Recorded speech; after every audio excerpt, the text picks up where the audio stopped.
Good morning, DJ and PK. It's 97.5 The Zone. Welcome in on a Monday morning. NBA Finals are set. The Pacers, man, they rode a wave of emotion in Indiana, and they beat the Knicks. They're going to the NBA Finals for the second time. They're going to face the Oklahoma City Thunder in what has been dubbed the Paul George NBA Finals Series, because Paul George played for both teams, wanted out of both teams. Both small market teams had to trade their all-star, and they got back key pieces that they turned into NBA Finals teams. I mean, we know the Shai Gilgeous-Alexander story, right? And Halliburton, well, he was in Sacramento. And when Indiana traded Paul George, they got Domantas Sabonis. And then they flipped Sabonis to Sacramento for Halliburton, and here they are. So we can get into that more later this morning. Also, Real Salt Lake lost over the weekend, so 0 for May. A winless May, 7 straight games without a victory, and they lost to an LA team that has not won this year until this game, in their 17th game of the year. Defending MLS Cup champs finally get a victory on a waterlogged field. They haven't had any rain there. They watered the thing at halftime, and there was standing water. It was ridiculous. But that wasn't the difference. The difference was that RSL created 4 good chances and couldn't finish any of them. So they get shut out 2-0. Here's Pablo Mastroeni after the game. Not necessarily. You know, I think they piled on a bunch of pressure early on, and you know, they were knocking on the door, and I don't think we handled those moments the right way. But again, I think you know, in Jay Glad's absence, I think that's what this moment calls for. You know, I think being able to settle the group defensively in those initial stages. But after that, you know, I'm looking at this, you know, unemotionally. I'm looking at, you know, I look at the stats and I go, you know, because I felt like, again, early stages of the game, Gozo's on a breakaway. Again, goals change games. That's 1-0. And we're having a different conversation, right? And to see that we created 4 big chances and, you know, and did score 1. You know, the only thing LA did better than us tonight was hit the back of the net twice. And that's the only thing they did better. And it just feels like, you know, the result is evading us, but really proud of the performance, really proud of the effort. You know, it's kind of baffling at times, but I think it's about sticking to what we're doing. You know, the guys are doing great. Gozo continues to do great things, create opportunities. Luna's playing great. You know, the guys are doing great. And so from just a tactical perspective, you know, I think it was everything that we kind of chalked up this game to be. And whether there was desperation on anyone's part, at the end of the day, it really doesn't matter. It's about, you know, finishing the chances that are created and keeping the ball out of the net. And I think, again, the only thing I think LA did better than us tonight was hit the back of the net, because everything else, I think, you know, went according to plan. You mentioned Luna and Gozo there. Those two, along with Dom, are headed out on national team duty. Do you think that maybe this time away can kind of help those guys out, maybe bring in a level of confidence and just some time away from you know, the current stresses? Yeah, no, I think so. You know, I think it's a different kettle of fish, you know, because you're playing with new teammates. It's a new environment, you know, but I do think, you know, that they'll come back with a different level of confidence. I do think that. And I think those 3 guys are playing with a lot of confidence, and they're making plays. But I do think, you know, at least from my experience of going with the national team, there's a sense of pride when you play representing your country, and you know, the energy that you bring back to your club team is infectious. You know, so I think, you know, really, again, those 3 guys in the attack have been great. And again, the only thing eluding those 3 guys tonight in our group was the finish. But they're doing great, and really proud of the you know, the way that they're maturing into the season. You know, there's a lot of responsibility on those 3 guys up front, and it's not real easy to be a young player and have that type of responsibility on you. But I'll tell you what, those 3 guys are taking it in stride and doing extremely well. Awesome. Appreciate it. Yep. Go ahead, Sean. Yeah, Coach, I've got kind of the reputation for the debut guy, so I wanted to ask you a little bit about Aiden making his debut, what you saw out of him, what you wanted to see out of him, maybe a little bit late. And then maybe you've also talked a little bit the last couple of weeks about the youth of this team and kind of learning through youth and experience. So is kind of bringing Aiden into the camp another example of some of that youth of learning through youth, I guess? Yeah, no, that's a great point. I think again, I think the toughest thing for younger players are the expectations that we place on them. That's the toughest thing.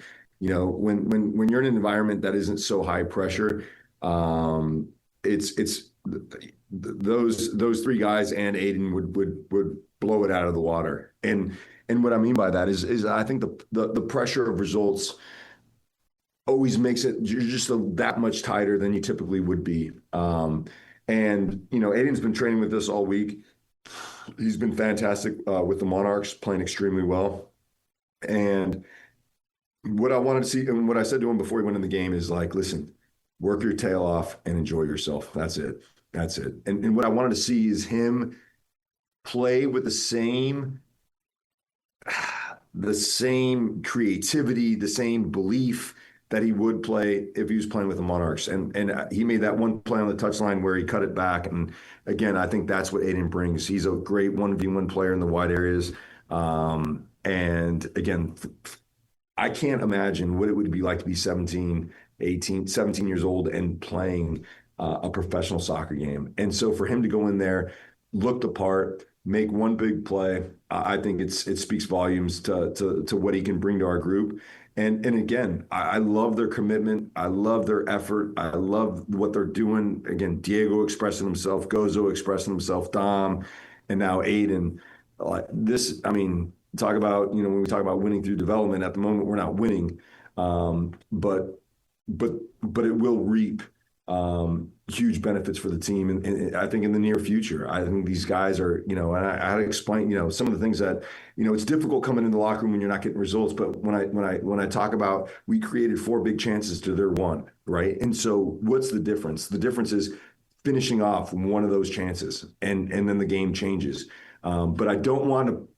What I'm really cognizant of is not putting pressure on them to be that guy. When they're meant to be that guy, like Diego is this year, it's going to happen organically. It's not going to be because I am putting pressure on them to finish plays.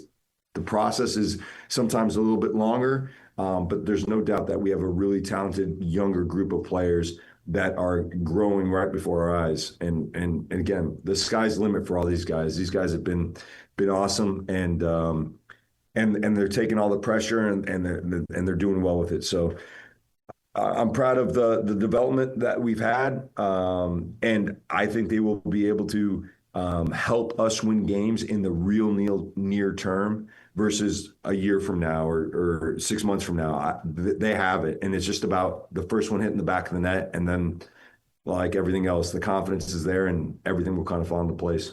All right, there's Pablo Mastroeni. We're going to take a break. When we come back, the Big 12 meetings have wrapped up in Orlando. You're going to hear from football coach Kalani Sitake and athletic director Brian Santiago. Next, stay with us. Good morning. DJ and PK proudly presented by our title sponsor, Black Desert Resort, Utah's premier golf resort. Well, the Big 12 football coaches, basketball coaches, and ADs all meeting in Orlando last week. Everything wrapped up on Friday. And Mitch Harper was there covering it for The Zone, and he spoke with Kalani Sitake, the Cougars head coach. A big point of business has been the college football playoff, Kalani, and a lot of talk about the format. And, Brett Yormark's put it out there, 5+11 would be what he would like. What would you like, and what's the consensus among Big 12 coaches from the Phil you hear in these meetings today? Well, I actually appreciate being here because we're able to talk and discuss all the options. I think for me it makes sense to go 5-11, but in order for me to know more about why that's the best fit, it's good to consider all these different options that everyone's talking about. And so the more I educate myself on it, the more I realize that the best way to do it is handle it and basically, handle it on the field and allow the teams to compete. And then I think that's going to get you the best group to compete for a championship. And so I agree with our with our commissioner, and I think we're all. I mean, like I said before, you've heard me say this before that I'll follow Commissioner Yormark's leadership. I really believe in him.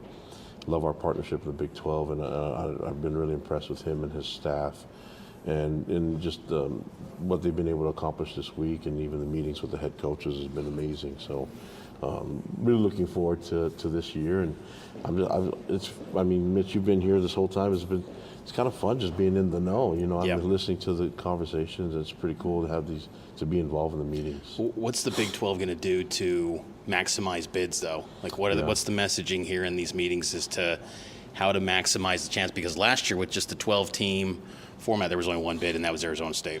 Yeah, I think the key will be just compete and make sure that you get your best teams out there. But I think when you play the 9-game schedule, anything can happen. And you know, looking at our, I mean, it's not like Arizona State struggled in the playoffs. They did a good job, you know, representing. And I think we had some great competition in the Big 12. I think this format, though, allows the flexibility for every year and different types of. I mean, some conferences will have a better year, have more strength in the conference, and this one kind of, I think, covers all bases for you, and we'll get down to the best teams and allow them to compete for it. I'd be remiss, Kalani, to not ask. I mean, when, you know, I'll admit, just when this came out that the Big 12 spring business meetings were happening earlier this month, it wasn't on my radar. But Jake Retzloff, your starting quarterback, has been involved with a civil lawsuit alleged against him.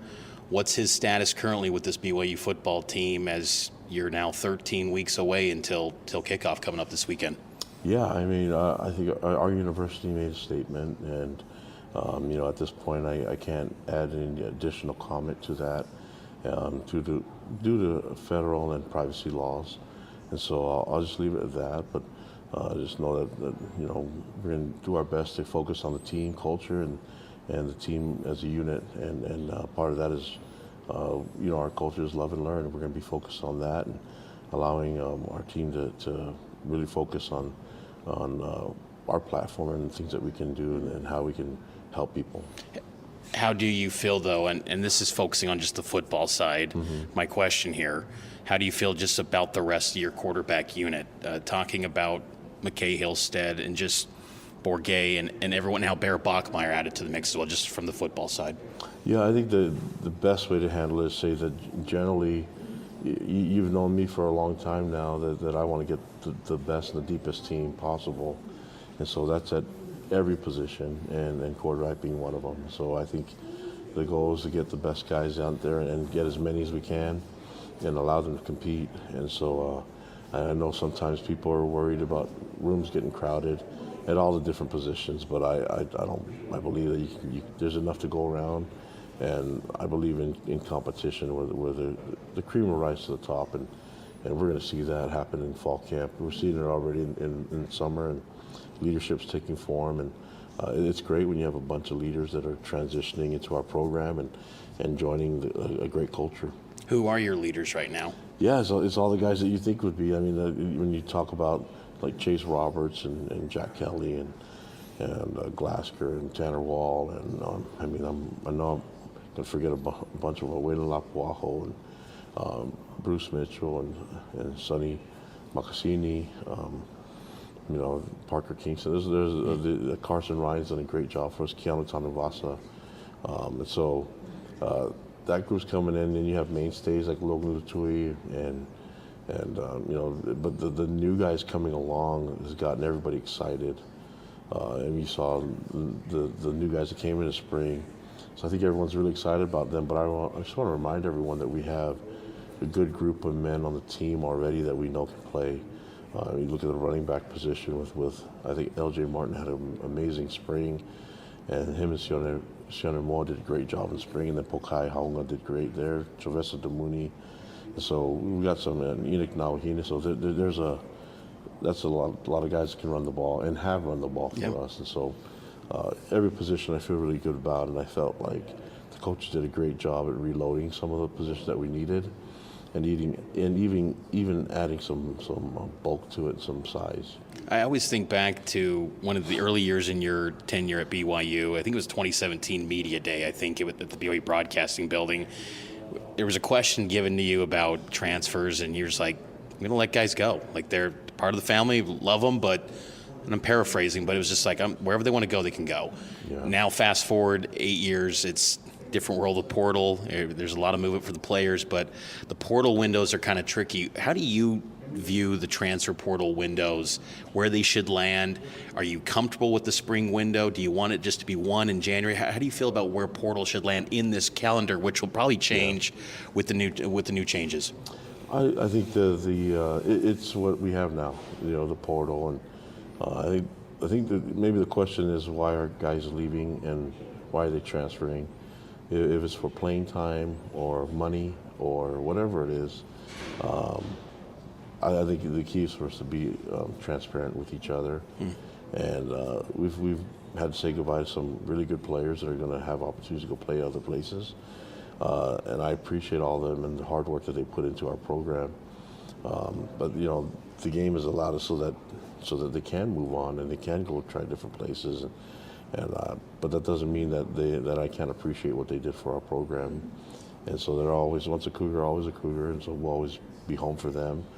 But things keep progressing to what it is now, and we have to take advantage of the transfer portal. I think a few years ago we went really big in the transfer portal. Coming into the Big 12. Because we needed to get more depth, but that was probably too big of a move at the time. I thought we needed it though, and now I look back on it, we did need the amount of bodies for the depth, but we went through that transition, and I feel like we're in a really good spot now where we're taking pieces that actually fit rather than bringing guys in that we didn't even know that much before. Now most of the guys are here, guys that we've had relationships with already in the recruiting process. Last couple things for you, Kalani. House versus NCAA, huge topic around here with the pending settlement. What's the challenges that you face as the head coach at BYU with that still up in the air, and then what could also be the benefits if it does actually get settled? Well, the major problem is that it's not settled yet, and so it keeps getting delayed, things like that. So we've had to make roster cuts and things like that because we thought the roster would be at 105, and so those are some difficult conversations that we had, and but we only know one way, and that's to do whatever we're told. And if that ends up not being the case, then we'll just have to adjust again. But what's the number coaches are talking about? You guys think it might be? There's some that I talked to that haven't even done any cuts. So then there's others. I think there's a good amount, maybe half, that did what we did. Yep. So I think you're going to have a little bit. I mean, we'll see. A lot of those guys that have gone on to other places, we might have some at BYU still, and we might just hold an open tryout. We don't know. Maybe you can bring some guys along so we can tackle them a little bit. Well, Kalani, it's I know you're a busy guy. Like, I'll let you go, but appreciate the time here at the spring business meeting. It's always fun, and I know that football's around the corner, so it's a good sign. Another pillar in the off season. Mitch, I appreciate you being here, man. You being here and showing the patience and hanging out, it shows that this is big time. But being able to report the Big 12 conference is pretty cool. Yeah. So this is a lot of fun, and I'm honored to be here. Here's BYU football coach Kalani Sitake. When we come back, you'll hear from athletic director Brian Santiago. Stay with us. Good morning. DJ and PK proudly presented by our title sponsor, Black Desert Resort, Utah's premier golf resort. All right, we told you Mitch Harper in Orlando for the Big 12 meetings all last week. He got to talk with Brian Santiago, the new athletic director of BYU, a long conversation. Here they are on The Zone. What's been the response from your Big 12 AD peers here in Orlando as to you now settling in here, first time as the AD? It's been, Mitch, it's nice to be with you. It's been super positive. It's nice to be welcomed into a room the way they've welcomed me. It started literally at the airport. Mark Harlan and I were on the same flight, struck up conversation on the flight, and then afterwards he just couldn't have been more gracious and kind in welcoming me, and we had a good conversation. But it's really been like that with all the ADs. I've had most of them reach out to me and welcome me. I've been super fortunate to work for one of the best guys in college sports, and Tom Holmoe, who the last couple of Big 12 AD meetings had me come in his place, mostly because he was out of town and on business for BYU, and I was able to come. So I had a previous encounter and was able to meet a lot of the ADs previously, but their warmth and gracious welcome to me has been really nice. Did that help? Just kind of feels like hits the ground running, where you already have a little bit of experience, some rapport with these ADs. Not that that's maybe necessary for the job, but it's maybe got to help, I think. Yeah, I think it's super important. You know, we're super grateful to be partners with all the schools in the Big 12. You know, I mentioned this in the press conference. Commissioner Yormark has been incredible with BYU. We're super grateful to be part of a conference that is so forward-thinking, that is so intent on being part of the future of college athletics, and to be partners with some of the great institutions in all of college sports and universities that represent so much good.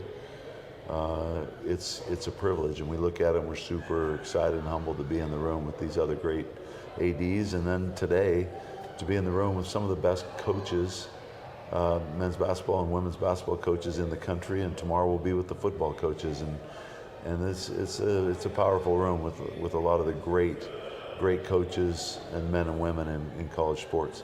What's the most maybe forward-thinking idea or something that was presented in these meetings that you kind of were blown away by from today with the basketball meetings? Well, I think if you start getting into specifics, there's a lot that was talked about today. The thing that we are most impressed with is Brett Yormark wants the Big 12 to be in the game, all the way in the game, starting at the top with football. What an incredible job the Big 12's done, and Brett has done, bringing in some of the most powerful partners in sport, in all of our media partners. We just had presentations from the who's who of media partners in college sports, and to have all of those entities in the room and know that we're going to get that kind of exposure throughout the country and really throughout the world is really powerful, and we're just impressed with his ability, relationships to connect the Big 12 with the most powerful entities in sports. And part of that media entity conversation, it's first year of a new media rights package for the Big 12, which means full revenue distribution for BYU. It's been kind of an escalator for the first couple of years, I think 18 million, then 19 million.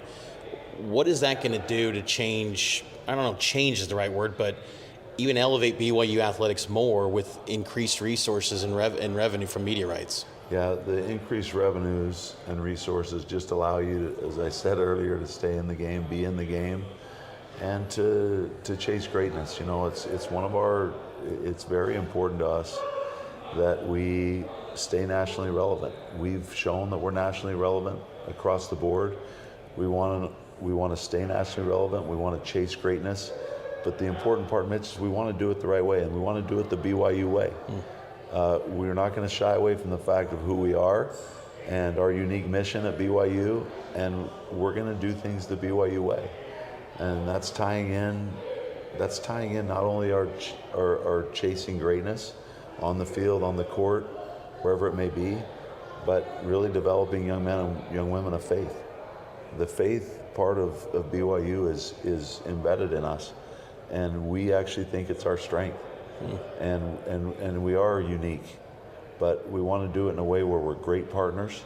We want to elevate the conference along with these other great institutions, but we're going to do it the BYU way, and these added resources give us the opportunity to really be nationally relevant. And when we're nationally relevant and we do it the BYU way and we do it the right way, the world wants to know about our student athletes, and we can tell the story of our incredible student athletes and our incredible coaches. Does the BYU way also now include paying top dollar for players and being right there? I know it's been pretty clear that not going to be the highest bidder. That's been the message. Made clear. But to match the highest bid, like, is BYU willing to do that if an athlete fits at BYU? Mitch, it's a great question. We absolutely need to be competitive in the NIL space. And like you just said, we feel like we can attract the best student athletes, and we've shown that in the last year or two. Mm-hmm. Some of the best student athletes in the world without leading with money. We had AJ DeBanza and his family came to our campus 3 times. There was never a conversation about money. So there was no discussion about NIL? There was no discussion about it. When did that? They were coming because they were interested in the excellent coach. Mm. It's just like the same thing in football. They're interested in our coaches. They're interested in an environment where they can learn and grow, and for the holistic approach that we offer at BYU. But here was, the AJ example. Here's AJ coming with his family 3 times. His family came first to kind of see what BYU was all about. They had some relationships, they had some knowledge. They were going to Utah Prep Academy, so they were interested in BYU for what it is, what it stands for. And that's super important for us. We're not going to lead with money. We're going to lead and try to attract the very best student athletes that are interested in what BYU stands for, that are interested in our coaches that are going to help prepare them for the next level. But they kind of get the whole thing at BYU. But let's not shy away from the fact we are and will be competitive in the NIL space and in the revenue share space. We need to be, but we're not going to lead with money. And like you said, people are talking about it. We're not going to be the highest bidder, but we are going to be competitive in that space and attract the very best student athletes for what BYU is and what it stands for. So and maybe this is just a hypothetical, but if a recruit just comes up and asks one of these coaches, what's the dollar amount going to be? You guys are not interested in that type of player? Yeah, and then that's one of the reasons in my mind immediately goes to Kalani Sitake. I've heard him talk to families. I've heard him say to people, if money is the only interest in BYU, that's probably not the place for you. Our coaches lead out the right way. That's why I'm so confident in our ability to stay nationally relevant and do it the BYU way, is because I've heard those questions asked to our coaches, and the response has been just that. If that's the only reason, if you're just looking for the highest bidder, if you're just looking for money, BYU may not be the place for you. But if you're looking for all these other things, for us to help prepare you to take you to the next level, for us to give you an environment where you can learn and grow at one of the great academic institutions in the world, if you're looking for all the right reasons, all those things, this is the place for you. And on top of that, we're going to make sure you feel valued at BYU. You mentioned something a couple weeks ago in your introduction. BYU was born to win. Yeah. It's an interesting comment, because you do look at every BYU sport, despite all the maybe perceived disadvantages of the past, BYU has broke the system in ways, but kind of broke the barrier of pushing the envelope to win games. What does winning look like in the Big 12 in a power conference under your leadership as an AD? Is it being the top winning program on the Big 12? What does this look like, the winning? Yeah, Mitch, we were born to win, not just in sport. We were all born to win in life. We're all destined for greatness if we choose that path. And winning to me is a lot about everything that comes along with it. It would be ignorant to not look at the history of BYU. Some of the greatest athletes in the history of sport, some of the greatest teams in the history of sport, some of the greatest coaches, legendary coaches in the history of sport. It would be ignorant for us to come in and say, hey, we want to succeed in all these other things and not chase greatness on the field or on the court. We can have both. We can do it at a high level. We've proven that we can do it. We've captured the attention of not only our Cougar Nation, we've captured the attention of the country. BYU is on the map. We were on the map before. We're going to continue to be on the map. We've won national championships. We've chased greatness in every sport. And we can do it but we got to do it the BYU way, and we got to be excellent. You know, the question was asked, and I talked about this, and it actually comes from one of our great church leaders, President Eyring, who came and spoke to our coaches, and the question was asked, what is the expectation? And he said, to be excellent. And the coach said, well, what does that mean? He said, to be nationally relevant. But then he said, but to do it the right way.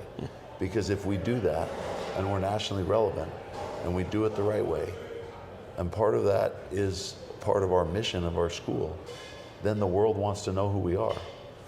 If we're not relevant, if we're not winning, nobody cares who we are. But when we're winning and doing it in the way we do it at BYU, it creates some excitement and some enthusiasm for a lot of people. And I've had people associated with BYU and not associated with BYU that love BYU because of the excellence that through the years. The quarterbacks, they talk about Steve Young, they talk about Ty Detmer, they talk about, you know, staying up late at night early on. I've seen coaches here at the Big 12 meetings that have walked up to me and started asking me about former BYU athletes, former BYU coaches, and talked about their interest in BYU. So winning at BYU and winning championships is very important. But to do it the right way and develop young men and women of faith, if we do both of those things, it means more, and that's what we're chasing.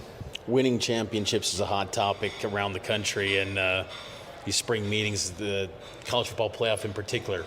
As the AD of a power conference conference institution, what's your preferred college football playoff setup that you feel like would be best served for the sport in college football? That's a great question. You know, Commissioner Yormark shared today a sentiment that I think we all feel strongly about. That we want to see what's very best for the game happen. We want to see the very best opportunities. We want to see what's showcased on the field rewarded, so that everybody has an opportunity to win championships. And we're really looking forward tomorrow to meeting with the football coaches as athletic directors and football coaches, with Coach Yormark at the lead, and talk through what we feel like is very best. But Commissioner Yormark made a statement today, and he's passionate about it, what he feels like is best for college football and best for the game. Like, we hope that the right scenario plays out that's in the best interest of college football and the best interest of college sports. And we feel confident that when this all resolves itself, and when people see the importance of what's best for the game happening, that people feel good about it. You want all the people that support it, all the stakeholders, to feel great about the college football playoff. And so we're really looking forward tomorrow to meeting with the football coaches and the ADs together and talking through what's very best and what we feel like is very best for the game. What was it more centered around at-larges or automatic qualifiers? Just the equal opportunity across the board. You know, certainly you want conference champions to have an opportunity to be in the game, and then you want everybody else that deserves to be in the game to be in the game. That's what we want to see. Another big topic is House versus NCAA, and I remember a year ago at this time in Irving, talked with Tom. Yeah.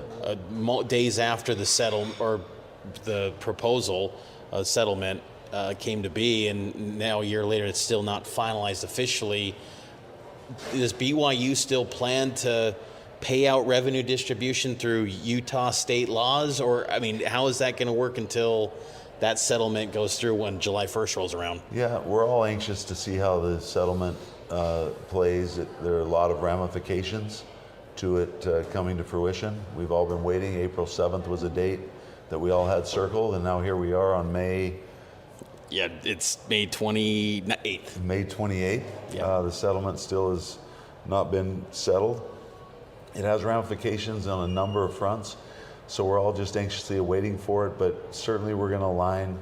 We're going to align with the Big 12, with all of the rest of college sports, based on what happens with this settlement will certainly align with all the laws of the state of Utah. We just want to make sure that we don't jump the gun. We got to wait to see how it plays out. And once it actually is settled, we've had great leadership from the Big 12 leaders in preparing us for this. We've been preparing for it for an entire year.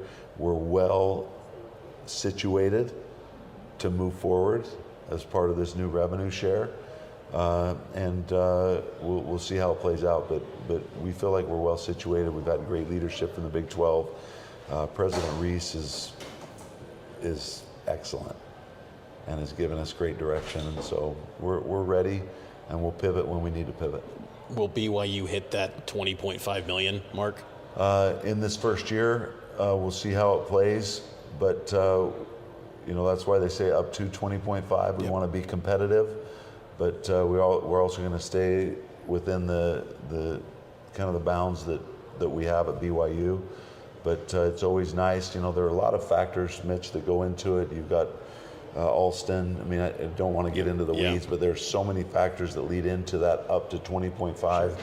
But what I will tell you is we're going to be very competitive in the space, and we're going to make sure that the revenue sports and the rest of our sports can be competitive nationally and be relevant. And it starts with football and basketball, and we're going to be very competitive in that space. Well, I wanted to also ask too, you bring up the Olympic sports, what role do they hold in BYU athletics as far as taking that to greater heights, I guess? If people have paid attention, we have remarkable Olympic sports. National champions, some great coaches, nationally relevant teams across the board. And we want to make sure that we give every one of those programs ample opportunity to be nationally relevant. That's our vision, to across the board have all of our sports chasing national relevance, doing it the BYU way. So we're going to be competitive in that space of revenue share so that our Olympic sports can succeed. We have to allow resources to flow so that we can chase excellence. You can't do it without resources. And our intention is across the board with all of our sports to give them opportunity to stay nationally relevant, those that are, and those that want to become nationally relevant to chase national relevance. But make no mistake about it, this revenue share and this settlement, the lion's share of the resources will go to football. That's the ship. Men's basketball and the rest of our Olympics. Men's basketball second, and the rest, because those are the two revenue sports. That's why it's called revenue share. And then the rest of our sports, we want to keep them in the game. We want them to stay relevant, and we want them to chase their dreams too. Do you think this revenue sharing will potentially prevent booster fatigue, where boosters feel like they have to, because it seems like nationally that's a talking point of boosters feeling like they've had to pay for these teams.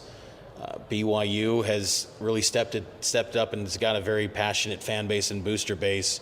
Do you think that revenue sharing can prevent boosters feeling like, okay, enough's enough, or feel like they still feel engaged? Yeah, we're so grateful to have one of the great fan bases, and Cougar Nation has been wildly supportive of BYU athletics.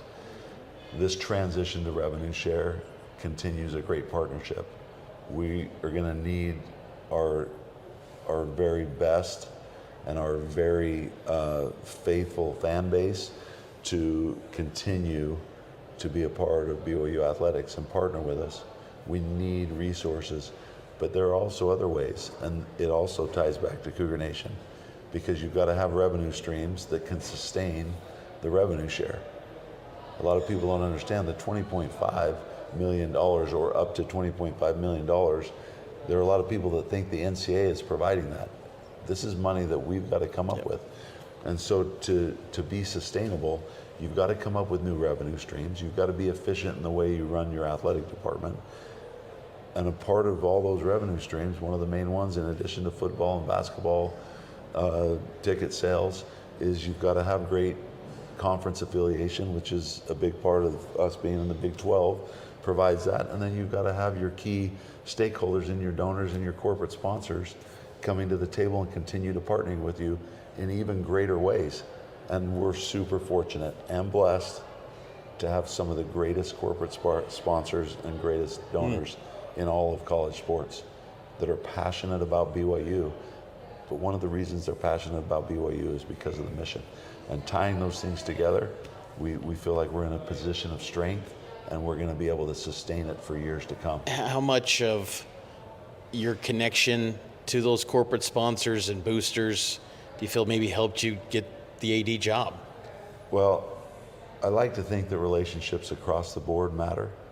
Tom brought that up a bit in his tenure, where he defines success by relationships. Yeah, relationships matter. Relationships are everything, and I have deep, meaning relationships with our coaches, with key stakeholders, with corporate sponsors. Through all these years, I've been at BYU for 27 years. I've been in college athletics. I played collegiately. Relationships are everything. It's what we have to take away from this experience in college athletics. So through 27 years, yeah, some of my most valuable and valued relationships that I have in my life have come with relationships with student athletes and coaches, key stakeholders, sponsors, friends. And just to give some examples, Mitch, some of our former athletes that have become some of my dearest friends, their children are now competing for us. I've been here long enough to see those relationships matter, but as I've mentioned before, what matters even more than what's happening on the field and what's happening on the court, those relationships run super deep. When you go to a graduation banquet and you hear two of our golfers that just were tremendous at the national championships stand up and not talk about winning golf tournaments, not talk about going to the national championships, talking about the 2 years of their life when they couldn't get the golf ball to go where it was supposed to go, where at a lot of places they just would have sent them out, thrown them to the curb, to talk about the darkest times of their lives, not just in sport, but in their life, having two coaches like Bruce Brockbank and Todd Miller carry them literally and walk the path with them, and then see them come back to where they're talking about their experience and the relationship they have with their coach, and that was the most meaningful thing they're taking with them. To me, that's what college sports is all about. That's why I'm in it. That's why I've chosen to stay in this space. I've had opportunities to go, but I've chosen to stay in this space because of the relationships and because BYU burns deep for me. But being in it with these coaches, student athletes, I mean, I saw Coach Rose the other weekend. We had that Fathers and Sons camp. We have 1,200 fathers and sons come from all over the country. 28 years. You were there at the beginning, I believe. I was there at the beginning, and that's something that I hold dear to my heart. But to have all those fathers and sons there, the relationships that are there, but to spend the weekend and see Coach Rose there with all of his kids and grandkids, like what we've been through together, that's why you do this. The relationships are what matters, right? And we know the pressures that are out there. If you don't have those relationships, why are we in it? And to see them, and I said it, and I'll say it 100 times, you're gonna hear me say it. The reason I'm in this business is to help other people chase their dreams. It's never been about me. I don't want it to be about me.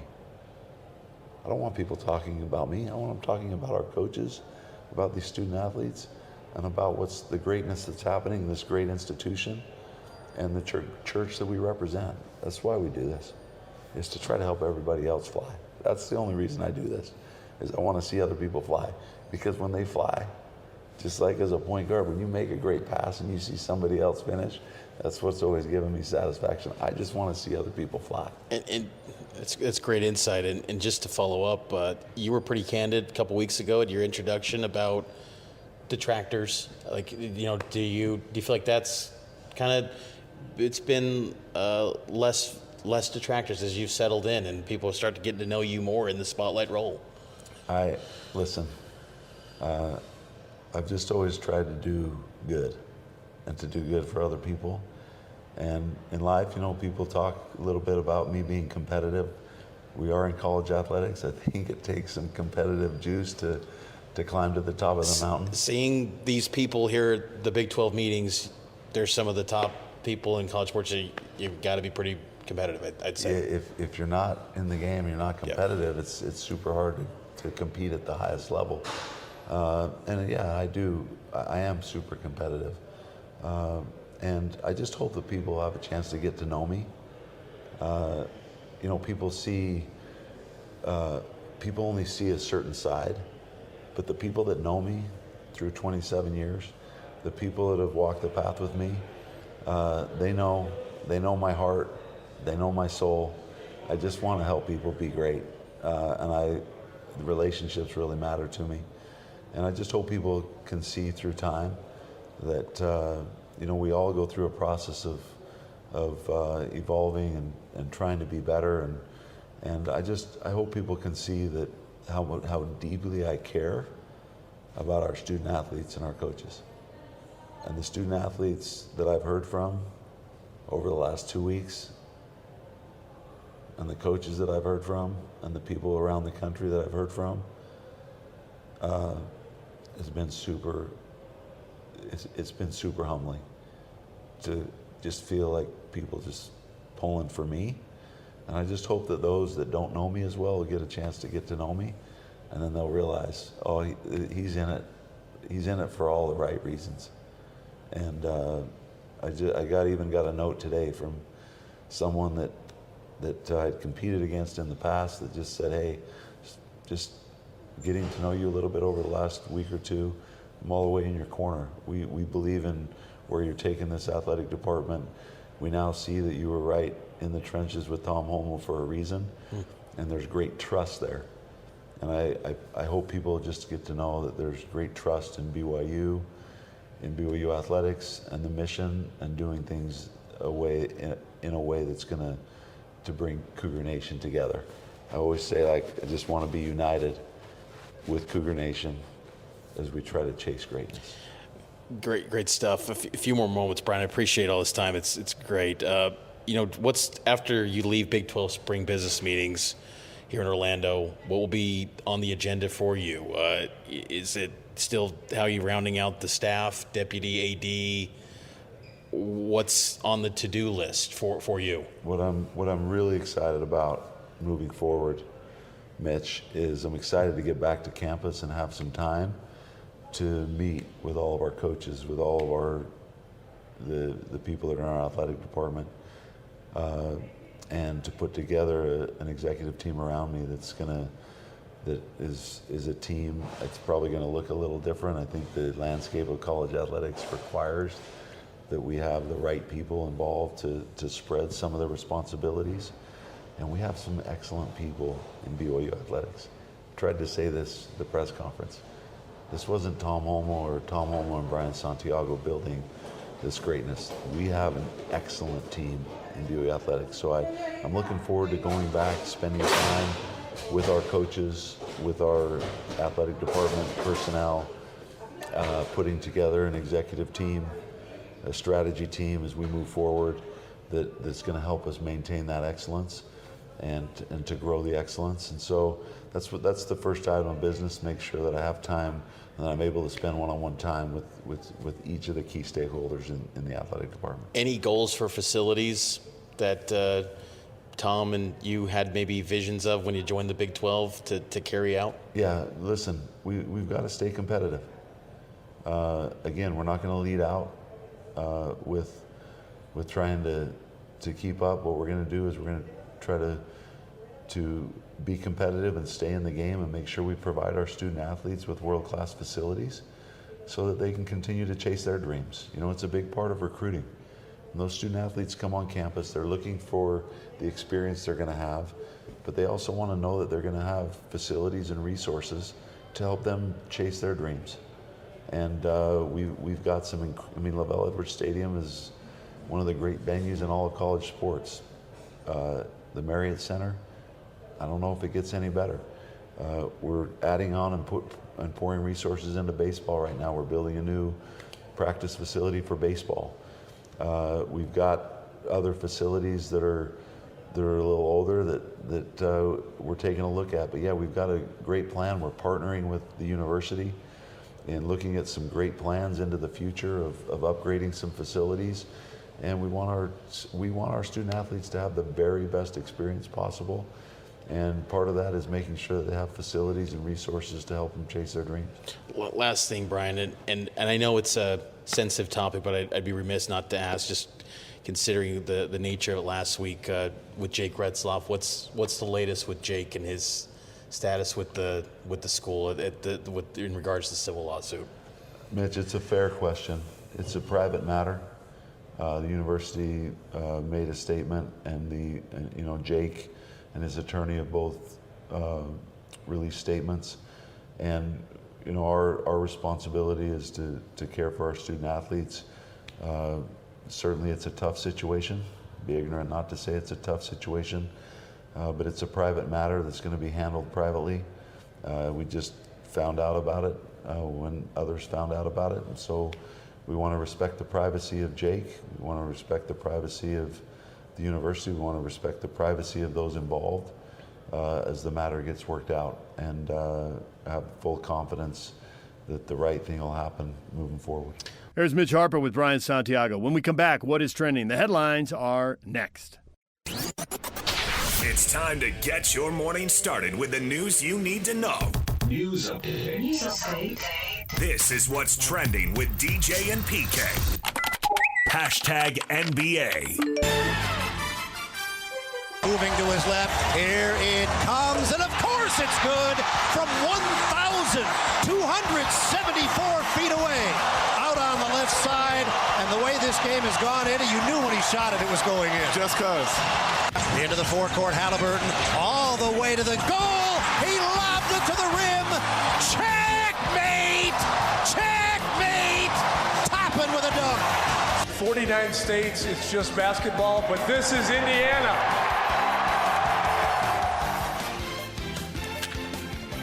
There's some highlights from Game 6 Saturday as the Pacers clinch their spot in the finals. And Rick Carlisle, 49 states, it's basketball. This is Indiana. Hoosiers, it's special.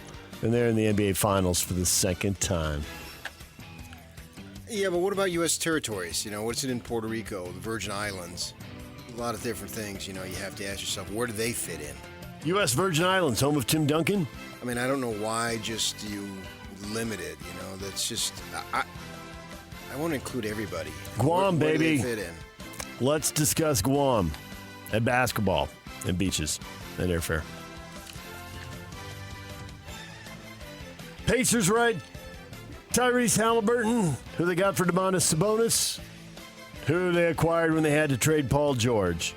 And Paul George figured in Oklahoma City getting Shai Gilgeous-Alexander. So, encouragement for Jazz fans here with these finals, PK. The Paul George finals. You can trade an all-star and have it lead to awesome things. No, I don't think there is. It's just, it stops the whining that it can't be done. I don't think right now they have any form of encouragement, but I think you can stop whining about location. It doesn't matter. Oklahoma City and Indiana on the biggest stage. They're small markets, cold places, no glamour, blah, blah, blah. According to the Athletics, the Knicks are frustrated with Karl Anthony Towns. Me too. Defensive habits, less concerned with his talent level, more with his processing on the defensive end of the floor. Incorrect coverages, not communicating. They think he didn't grasp the importance of the matter. Yeah, man, I really think that was the story, man. If he would have done that, they probably win 4-0. Not buying it, huh? Everybody else was just on 100% point. Exactly where they should be at all times. I realize if you're a base service, you have to have some clicks. Oklahoma City Thunder, one of the biggest betting favorites in NBA Finals as we go forward now. Across the past 20 years, only the 2018 Warriors were bigger favorites entering the championship series. How does Towns respond to that? It's anonymous out there in the interweb. Who said what? And that's what is considered a legitimate story these days. Yes. And it doesn't really make sense to me from the Knicks standpoint when I was thinking about, well, this is true, then a coach is into defense's tips, wants to move on. And if you want to move on, don't let the world know you're unsatisfied, or you're dissatisfied, because then you're going to have less leverage in the trade market. Yeah, I don't know that it was him who said anything. Doesn't have to be. Well, man, but the front office, you're holding him accountable for it, that's what that team values. You're right. Now, it could be an assistant coach. It could be him. It could be somebody in the front office, and front offices are bigger than ever. So back could be a player. They're so big, they go in the back office. Right. A separate building because they're not even inside the arena now. A woman has accused Pelicans forward Zion Williamson of rape in addition to sexual, physical, emotional, and financial abuse over the span of a multi-year relationship, according to a lawsuit submitted to the LA Superior Court. Relationship lasted from 2018 to 2023, which sets his freshman year at Duke into the NBA. There are 2 alleged incidents of rape in the lawsuit in 2020. DJ and PK. Hashtag NFL. For me, it's like the New York Giants. I never, ever wanted to leave the New York Giants. The reason you heard me talking about what was going on is because I was pissed because where I come from in college, if we lost one game, our season was over. This was an organization I got drafted to. They believed in me. So if the Giants went and won a Super Bowl, I would be happy. But deep down inside, you're like, I wanted to be the one. You wanted the one to bring one. No question. Another one. So it's definitely, you'll always hold that. But then, if someone like me, I went to the LA Rams, won a Super Bowl, you know what I mean? But I still, you just want that. Odell Beckham Jr. reflecting on a career that's taken him to 5 different teams. He's 32 years old now. Never wanted to leave the Giants. Odell Beckham Jr. You view him as one of the greats at wide receiver, a game changer, right or another talented wide right receiver there with who's Charlie in the Taylor middle of and the Harold drama. Carmichael. Ooh. And Al Toon. Al Toon. Nice. 49ers nearing a trade for Eagles pass rusher Bryce Huff. Compensation expected to be a mid-round NFL draft pick. 2 teams will split the $16 million left in fully guaranteed money. And the Niners will get a pass rusher. Vikings signed the general manager to a contract extension. Kwesi Adofo-Mensah locked in for 5 years now. Now they're trying to lock up Kevin O'Connell to a contract extension. Been locked up. Yeah. After locking him up. Lock him up. I think it's a slightly different meaning and different tone and message. But locked up nonetheless. DJ PK. Hashtag Major League Baseball. The pitch. He hits a high drive to left. Stowers back on the warning track at the wall. It's gone. Matos goes deep. A 3-run homer. And the hit that's been sorely missing for the Giants makes it 4-0 here in the 4th inning. He's 0-2 here with Judge at first. And a pitch from Yamamoto. Swung on and sent to center field and deep. Going back, Edman. Looking at it and say goodbye. Up on the net. Into the batter's eye. A 2-run homer for Ben Rice. And the Yankees now have a 3-1 lead. 1-1 tie. Bottom of the 9th inning. The stretch. The 2-1 pitch. Swinging a ground ball. Up the middle. Base hit. The Mariners win it. Randy Arozarena jumps on first base. A walk-off single. Julio scores, and the Mariners win it 2-1 over the Minnesota Twins. Highlights from Sunday in baseball. Cal Raleigh, Major League Best 23rd homer in that 2-1 Mariners win. You also heard the Yankees going deep. Dodgers take 2 out of 3. Yankees win the Sunday game to avoid the sweep. Were you watching on Friday when the series started with both of the Stars hitting home runs in the first inning to announce their presence? I don't have Apple TV, so I was not able to, but I was following it, and that was awesome. And then Shohei hits in the second one. Just incredible. Dodgers get 2 out of 3 in that series. You also heard the Giants beating the Marlins 4-2. The clutch hit. Matos clubbing the 3-run homer to power San Francisco 4-2. Pitching on full display yesterday. The Mariners not only winning 2-1, but Tigers over the Royals 1-0, and the Astros over the Rays 1-0. Hunter Brown, his 8th win, best in Major League Baseball, 6 innings of one-hit ball. So impressive for him. Colorado, terrible. Beaten by the Mets 5-3. They've lost 50 games already. Fastest team to 50 losses since 1884. Move over, White Sox. There's a new terrible team on the block, and Colorado isn't flinching.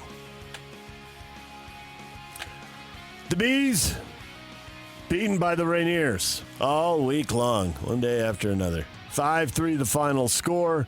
Bees start a home series with Round Rock tomorrow at the ballpark at America First Square.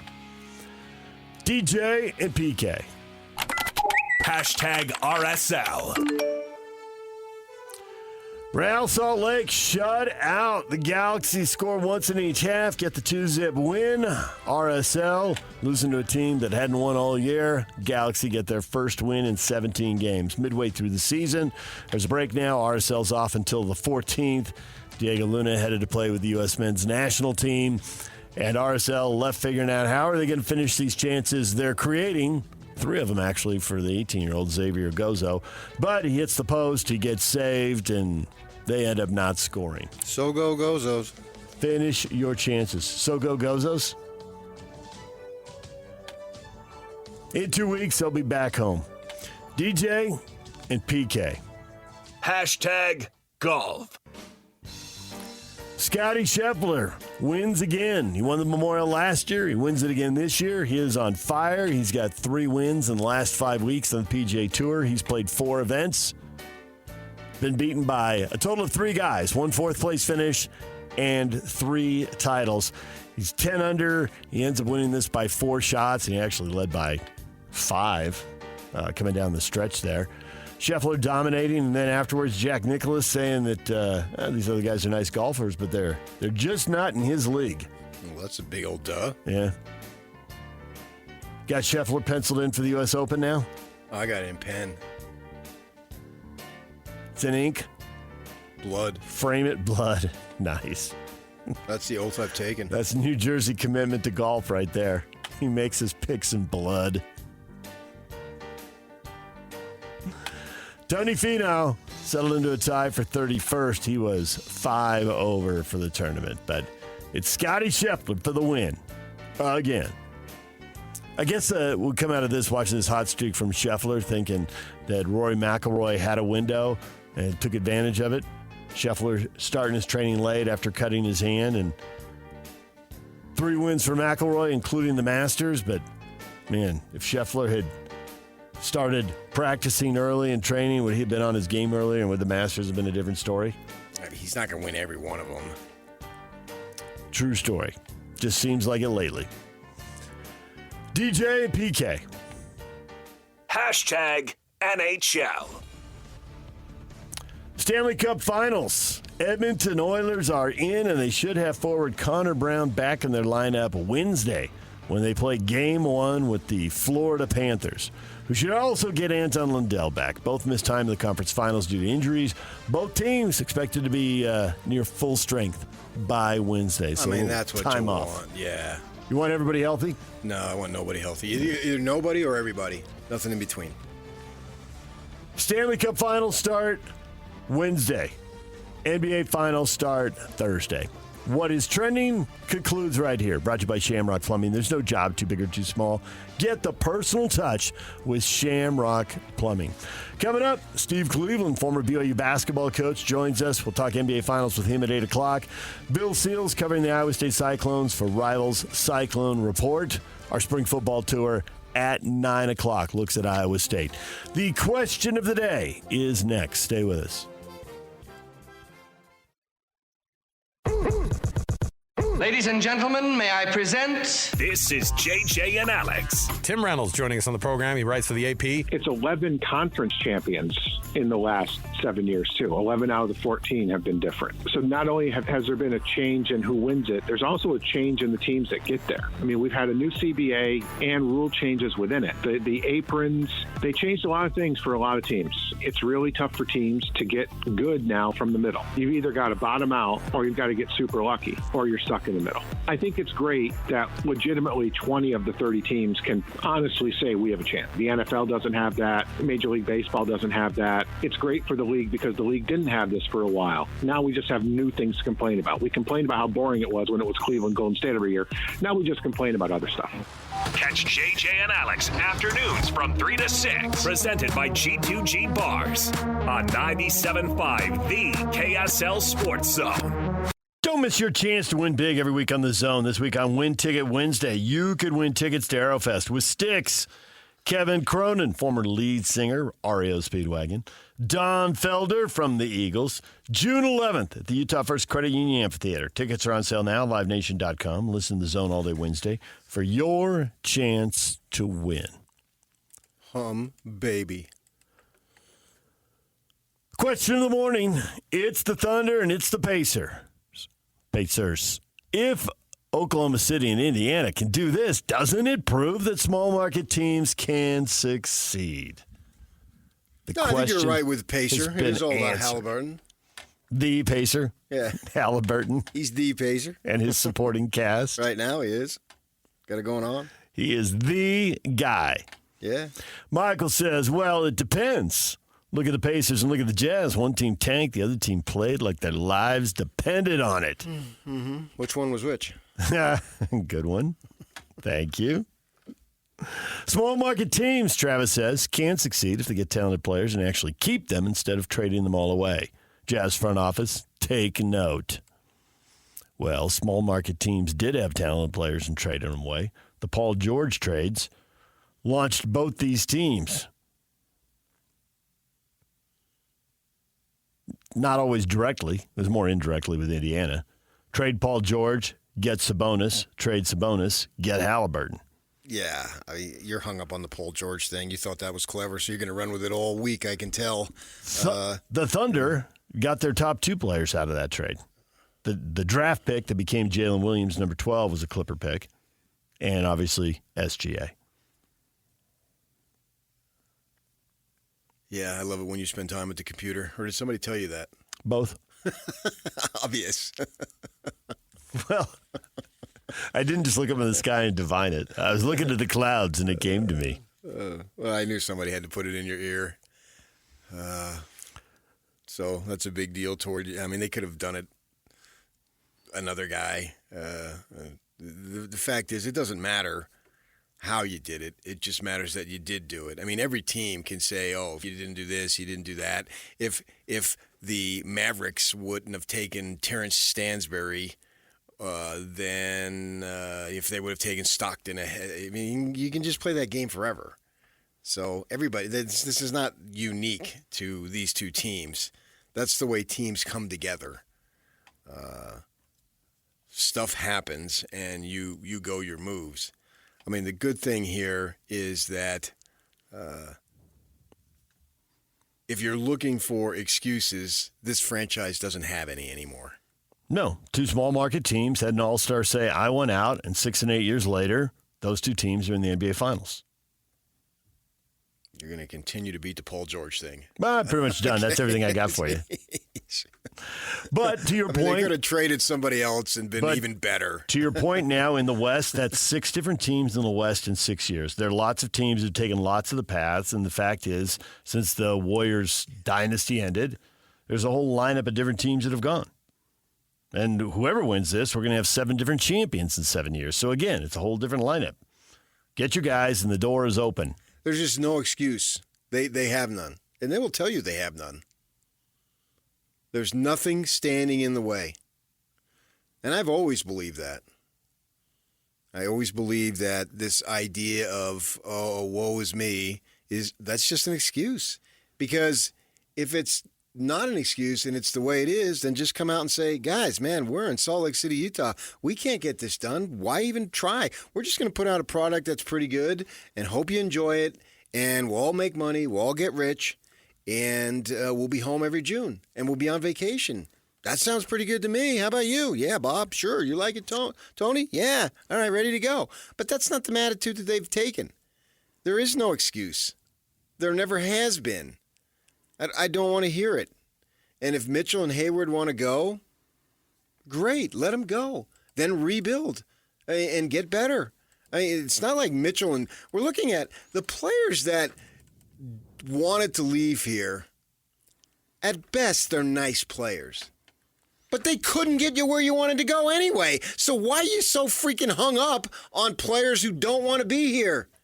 They're not singularly good enough to win it all, so who really cares?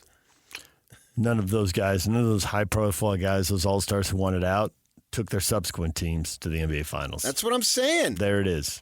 So they didn't want to be here. They're idiots. That's the way I look at it. Say it like that one more time. Why? That's idiots. The way they don't want to be here? Fine. You're the one who's going to miss out. And that's the attitude you have to take. This is a great place to be. And if you don't want to be here for whatever reason, some assemblyman said something on social media or something or whatever it was, you needed to get out and find your way in the world, go ahead. Well, okay. But the chances are you weren't going to win with either of those two guys. So what did you really lose? There's plenty of dudes who want to be here.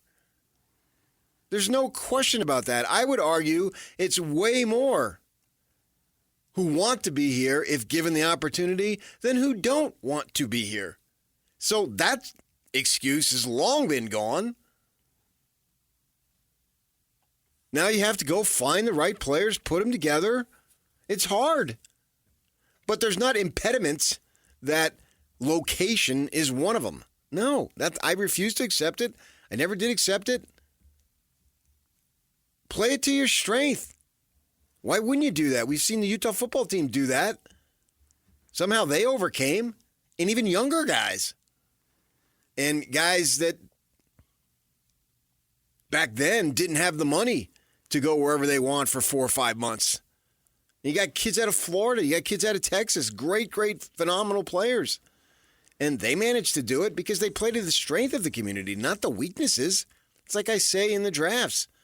Tell me what the kid can do as to why you drafted him. Not immediately list his negatives. Everybody's got them. Very few don't. So that's the charge. And if you needed proof, which I didn't, but if you did, here it is. Go do the right things, because it's more than just one, obviously. You've got to do several. You got to stack things. Stack players. Yeah. And then have those players stack days. Yeah. And away you go. And then you'll stack wins. Now, the flip side of it is, boy, you might as well continue the rebuild here for another couple years because you're not getting ahead of the Oklahoma City Thunder. So they're going to be in your way. I mean, you may need 5 years for this thing to flush out. Who knows?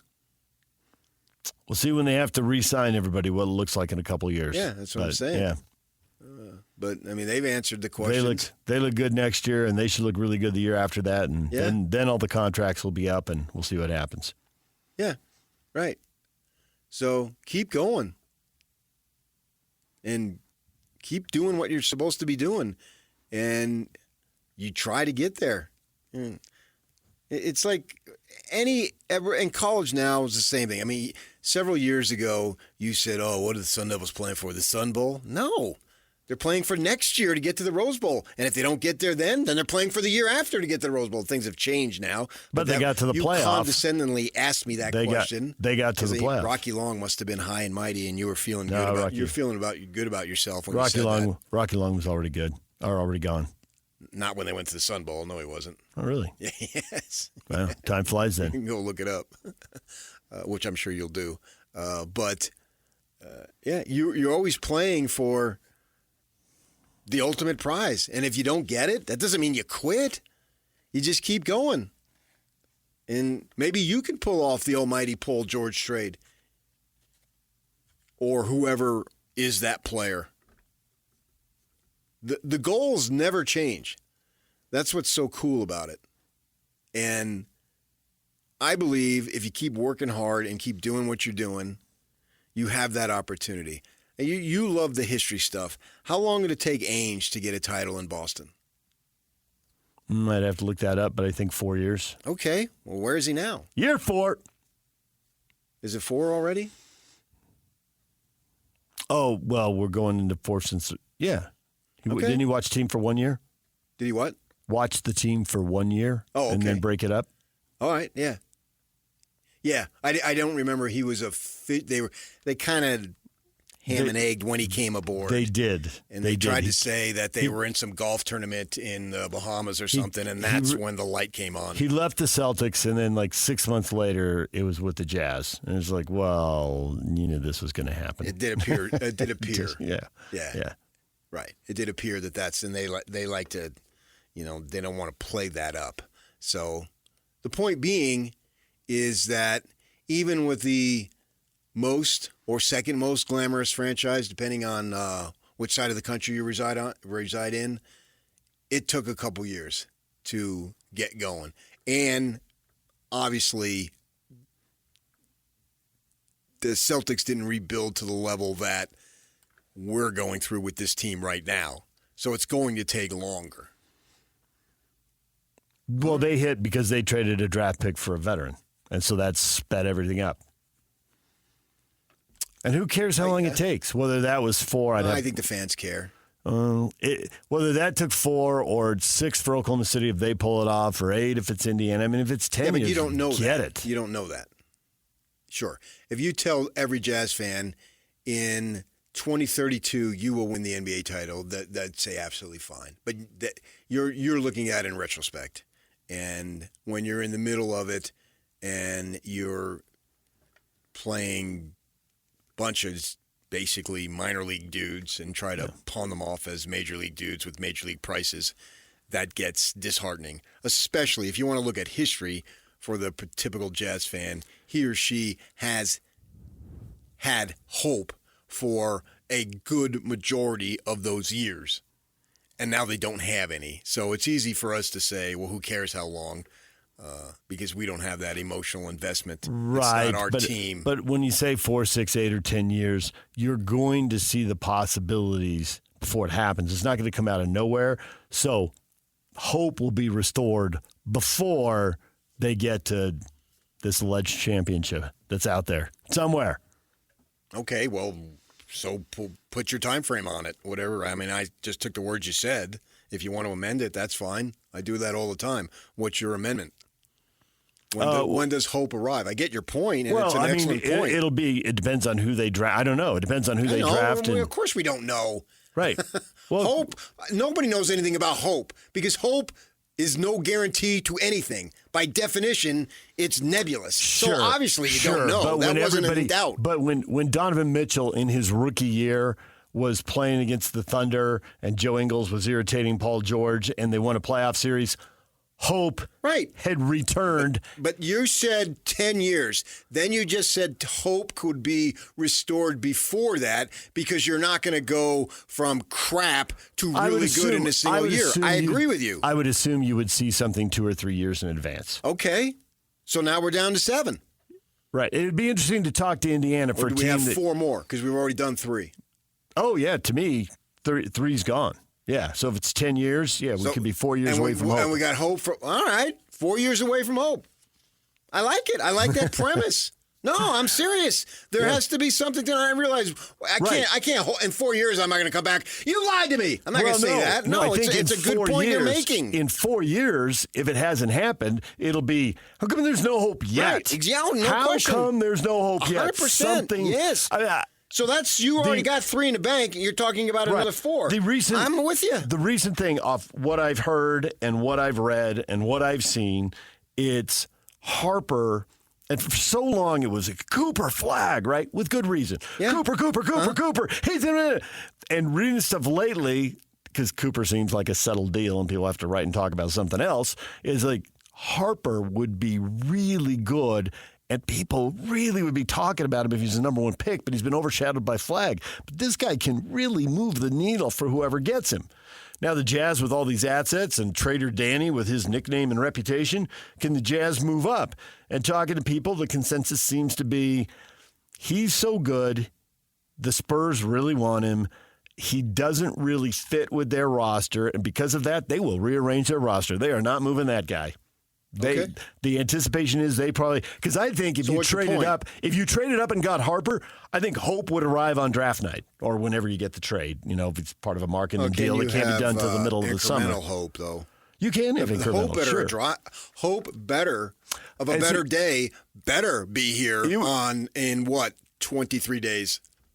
There's got to be some kind of hope, right? There's got to be something when they announce that name one way or another. Yes. Or if they make moves beyond a singular name. Right, exactly. One way or another. And maybe there's a trade. Right.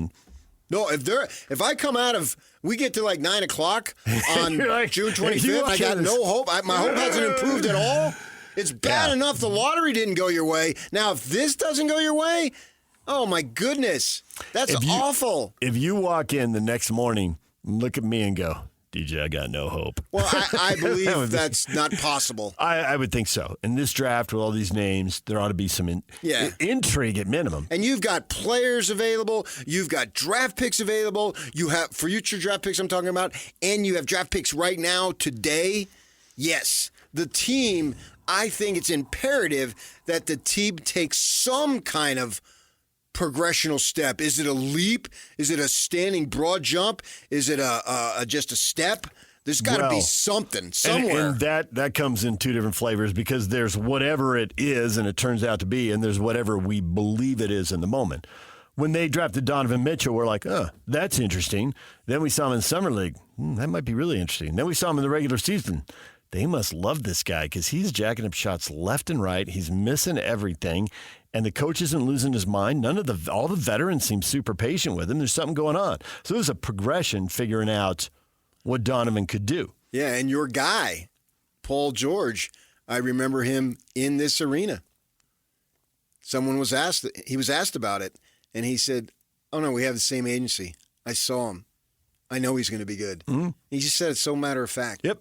I'm aware of him because of the connection. Turned out to be true. But I think we'll have a better idea at that point because it would really, I don't know if surprise, shock is too much. Mild surprise maybe. But it would just, and maybe it'll come in the summer. Maybe I can't just limit it to draft night. But it would surprise me if by the time we're at September 1st, that they haven't done something beyond simply drafting a player at 5th and 21st. Oh, yeah, I totally agree. Because by September 1, you get to the point where they can trade Markkanen. And obviously also there's Collins, and there's got to be some kind of market for Sexton. So and the team is basically set at September, right around Labor Day. Like that's when they got rid of Mitchell. They weren't going to have him come into town and work out with the team and then trade him. That's too late at that point because everybody gets in around Labor Day, give or take, and they start working out on their own together unofficially, and then 2-3 weeks later it's training camp, blah, blah, blah. And so at that point, I would be surprised if the singular moves were just the 5th and 21st pick. And I'm not counting about, we sign Oscar Tshiebwe to a 2-year deal or a two-way or whatever those rules are. You're talking major moves that impact. Something about the more of the core. Right. If not, and it may be just jettison some of the better players who stand in the way of another crappy season. And maybe they get picks. Did Locke just throw Lillard out there as I'll just throw something against the wall because I got to do an interview with my guys on Friday? I don't think so. No. And I realize he cannot so-called expose everything that he knows because there's a combination of what he's told and what he can figure out. Right. And he can't go too far out on any limb because they probably don't know exactly what move they're going to make. Mm-hmm. But he's got an idea of 3, 4, or 5 things that make sense. So it could be just eating Lillard's contract for unprotected or lightly protected Bucks picks in whenever they've got them available, say 2030, 2031, whatever that might be. Either picks or young players in a 2-team or maybe more, a 3 or 4-team deal. All possible, and I would think that there would be some kind of thing. And all those things should bring some level of intrigue / hope. I would strongly agree. I mean, if it's draft picks, then you're sitting there. You can't, because if it's draft picks, then you're sitting out there and you're wondering, okay, and when that draft pick comes around, right? Are they going to use it? What's it going to be? Yeah, once you start to get to 2030, at that point, you're pushing Danny Ray into his 70s. Mm-hmm. Because he's but nonetheless, 66 years old now. But, I mean, he could still do the job then if he wants. Right.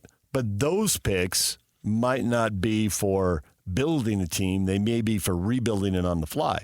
That's the magic of the Thunder and why we don't know much. I mean, we can assume that next year and the year after, they're going to be really good.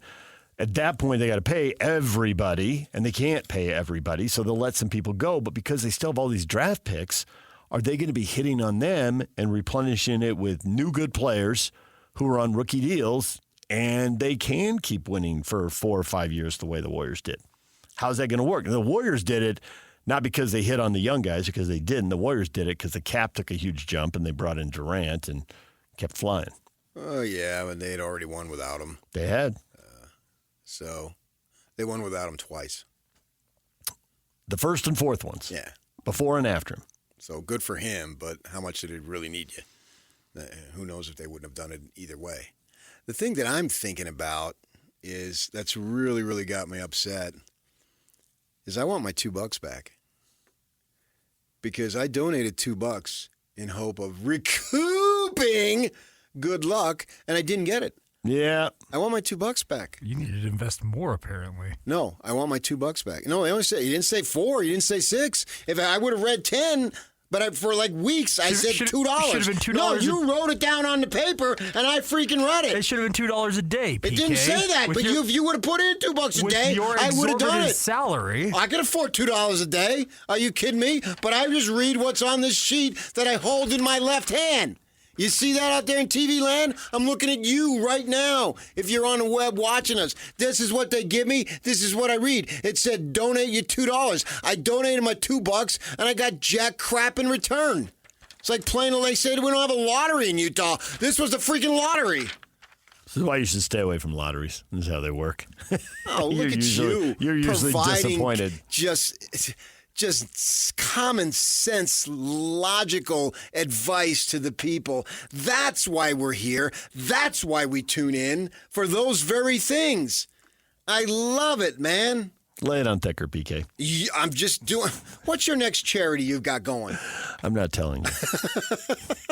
How are you helping the community? I'm not telling you. And yet he thinks he's lived here too long. You saved the school $600,000? 600,000. Yeah. Oh. He thinks he's lived here too long, Yock. It's impacted my language skills. There's no doubt about it. I brought in bad grammar to the show. I just told the Broughton story to somebody, and they were cracking up. You really said Broughton on the air? I said, I did. I blurted it right out. And Broughton. You've lived here too long. It's impacted my grammar. Should have packed up my good grammar a long time ago. Dang it. Too late now. Stuck with me. Deal with it. When we come back, more on the hoops later in the show. Steve Cleveland is going to be here. We'll get his NBA Finals pick in about 20 minutes right here on The Zone. DJ and PK, the band of the day today is the Rolling Stones. Longtime drummer Charlie Watts would be 84 today, passed away in 2021. It's brought to you by Live Nation for all the live concert events in 2025. Check out livenation.com. Yeah, Ronnie Wood was 78 yesterday. And now with this new move by the Jazz, a championship, it's just a shout away, just a shout away, just a shout away. My neighbor asked me, hey, what are you going to sing tomorrow? I said, I don't know. We'll make it up when we get there. Gave him the truth. How'd he handle it? How'd your neighbor handle the truth? He said, oh, yeah. I said, I don't make that. I don't plan that stuff. I mean, I try to get content in my mind, but the nonsense? Right, but some of the content just happens. Breaking news, Yock in the break. Shams. We don't have Woj bombs anymore. What is this? What is there something when Sham says Sham something? slams. Shazam. Shazam! The Jazz have added to their front office. Austin Ainge, president of basketball operations. Double A coming home to a place he's been before. Yes. Yeah. You once thought he was destined to be a college basketball coach at BYU, but he's taking the pro basketball path. Yeah, I think he took himself out of the possibility with BYU, but we'll leave that over there. Yeah. The point was he had the brain for basketball, and he was going to do something after he turned 35 and the Achilles was all done. There's just no question. Right. I'd covered Austin. I was beat writer for the Watchdog at the time, got to know him very, very well. We have the Phoenix connection. He played high school ball down there. My wife's best buddy lives literally right around the corner from where he used to live. And I even know the street where he lived. I know the house. I mean, you could walk to it. She showed me. Not that I was stalking Austin Ainge, but she just said it. Yeah. So, and he has an excellent mind. He used to discuss stuff with me, just sitting at airports and whatnot. When he went on a mission, so he would have been 22, 23, somewhere in there, that his mind for the game, it was obvious to me he's going to be in basketball at some point. You know, at that point, I didn't know which direction he wanted to go, college or pro. Obviously, he went with the pro. He had the in with his father there. But I know he's got an excellent mind for the game because I have firsthand witness of this. The way he approached the game as a player. He was an okay player. I mean, he wasn't a big-time player. Like his father obviously was a big-time player. But just his mind. And we have Steve Cleveland can attest to this here in 5-10 minutes because that was... Shams wanted to get this information out for us so that we had it in time to talk to Steve. Yeah. And we appreciate that, and Shams. Who was it? Someone, I can't remember because so many people tell me stuff, and it's a good while ago, that he thought he had the GM jobs at Charlotte, or he thought he had an excellent chance. And for the life of me, I probably wouldn't tell you who told me anyway. I mean, I'd tell you off the air, but I can't remember who told me it. And was it last year? Was it the year before? The years all kind of run together. We've all been in that situation, trying to recall exact dates. But that his name has been in discussions for so it's a lot like leadership positions. It's a lot like Alex Jensen. He's been in the mix. It seemed like it could happen, but for one reason or another, I would say never like Travis quite did. Hansen with the Atlanta Hawks too, which we'll see what happens there. Yeah, I have information, but we'll just let that play out. So yeah, and Travis has an excellent mind for the game. Also, a much better player than Austin, but that doesn't matter now. He's not playing. So yeah, I kind of wonder, and this is just me speculating. You know, we just played. If you haven't heard, KSL Sports sent Mitch Harper down to Orlando. He's our BYU guy on KSLSports.com, and he was down. He interviewed Santiago, interviewed Kevin Young, and then reported on the news. He does an excellent job. And we played at 6:30ish this morning. It'll be on our website. A one-on-one that he had for like 30 minutes with Brian. And this is 100% me speculating. Brian has a close relationship with Ryan Smith. Maybe they hire Austin Ainge because they were waiting to see if Brian got the athletic director job. Maybe he would have come over. Now, I have no information of that, so I'm not reporting anything on that. I'm speculating. Please understand. Speculation, underline it, capitalize it, italicis, if that's even a word, that, maybe they waited until now Santiago's relationship with Ryan Smith has been well known for a long time, and there's been a lot of speculation since Ryan Smith bought the Jazz. They rode bikes in Italy. How romantic is that? With their spouses, of course. There's been a lot of speculation that Santiago might find his way to the Jazz organization at some point, unless he became BYU athletic director. Right. And lo and behold, he has become BYU athletic director. Yeah. I mean, I can report that. That was everybody knew that everybody does in the industry. But so he's there now, and he's going to do his job there. And now Austin Ainge comes aboard. And obviously, he's got the same last name, and that gets the door in. That many of us couldn't have that situation. But beyond that, I can speak to he's got an excellent mind for the game. DJ and PK, it's 97.5 The Zone. We will talk with Steve Cleveland about his former player Austin Ainge joining the Utah Jazz, and we'll do that next. Stay with us. DJ and PK, it's 97.5 The Zone, and we are joined now by Steve Cleveland, former BYU basketball coach. Steve, good morning. We've been playing the long game, and finally our plan is revealed. We have had you on the air every week for years, so that when your former player, Austin Ainge, came in as president of basketball operations, which sounds like a pretty powerful title to me, you would immediately come on just moments later to discuss it. Don't you love it when a plan comes together? Yes, it does. It's so nice. I'm so excited for Austin. And this is one of something I had no idea. So did it just get Literally it's 10, 12 minutes ago. It was released. There was discussions, obviously, over the week that had been going on, as I understand them. But and you recruited him, right? You were the guy who brought him in. Yeah.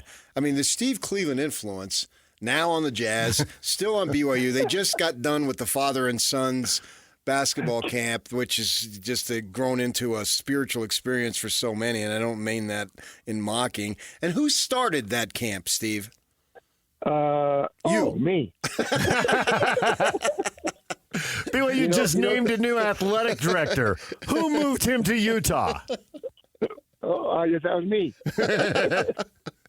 So, I found, and I was the beat writer for the newspaper at the time, as you know. That was where I first met you all those years ago. Yeah. And then shortly thereafter, a few years later, Austin Ainge comes, and I got an opportunity to be around him. We had the Phoenix connection, and he's a basketball junkie. And I was saying this earlier that he's sitting in airports or wherever talking with him. It was clear he had a bright mind for the game, and obviously he had the connection with his father, but he was going to have employment in basketball. So I was always impressed with his ability to dissect the game, and I'm sure you could speak to that. Yes, he was, and as a player, very cerebral. I mean, he just understood the game, how it was to be played, and and the thing about his impact on our program is that he had opportunities to play, but they weren't significant. But you get him in on a huddle at halftime or a timeout or whatever it was, and you hear conversations, and he would always have something to share. And it was always so supportive with players, even though he may not have been playing significant minutes. He was a young man that understood the game. He obviously grew up around it, lived it, especially with having a dad that played in the NBA and also coached. But that was if you asked any of our players, anybody that were around Austin at BYU, it was that he was like having a coach on the floor. He was like having another coach in the program, and he just knew the game. And so it was always good to have guys like that. But I think the greatest impact he had, even though it may not have been in significant minutes, was the things he shared with players. He made great friendships, still have friendships today. But I think everybody really respected Austin because he did have an understanding of the game. And whether he was coaching or in management or today as the president of basketball, with here in Utah with the Jazz, it doesn't surprise me.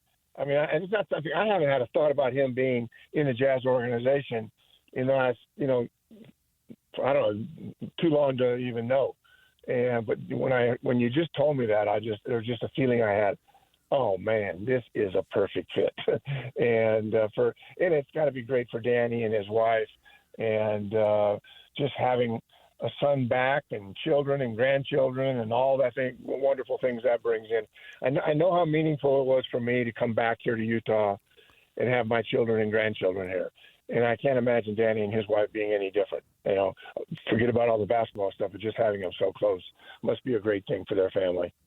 And with Danny Ainge in his mid-60s now, it also makes sense that whether it's a day, a week, a month, a year, a couple years, whatever it turns out to be, whenever Danny wants to step further away, he can stay in the advisor role. And there's Austin. So, I mean, you can kind of see how this plays out over the years going forward now. Yeah, you can. And you know what? The Jazz, this whole thing with the Jazz is somewhat of an enigma here, right? I'm not sure where they're going or what they're doing. We kind of felt like you know, we're going to get a lottery pick here, and I think everybody was hoping for something, you know, better than a fifth pick.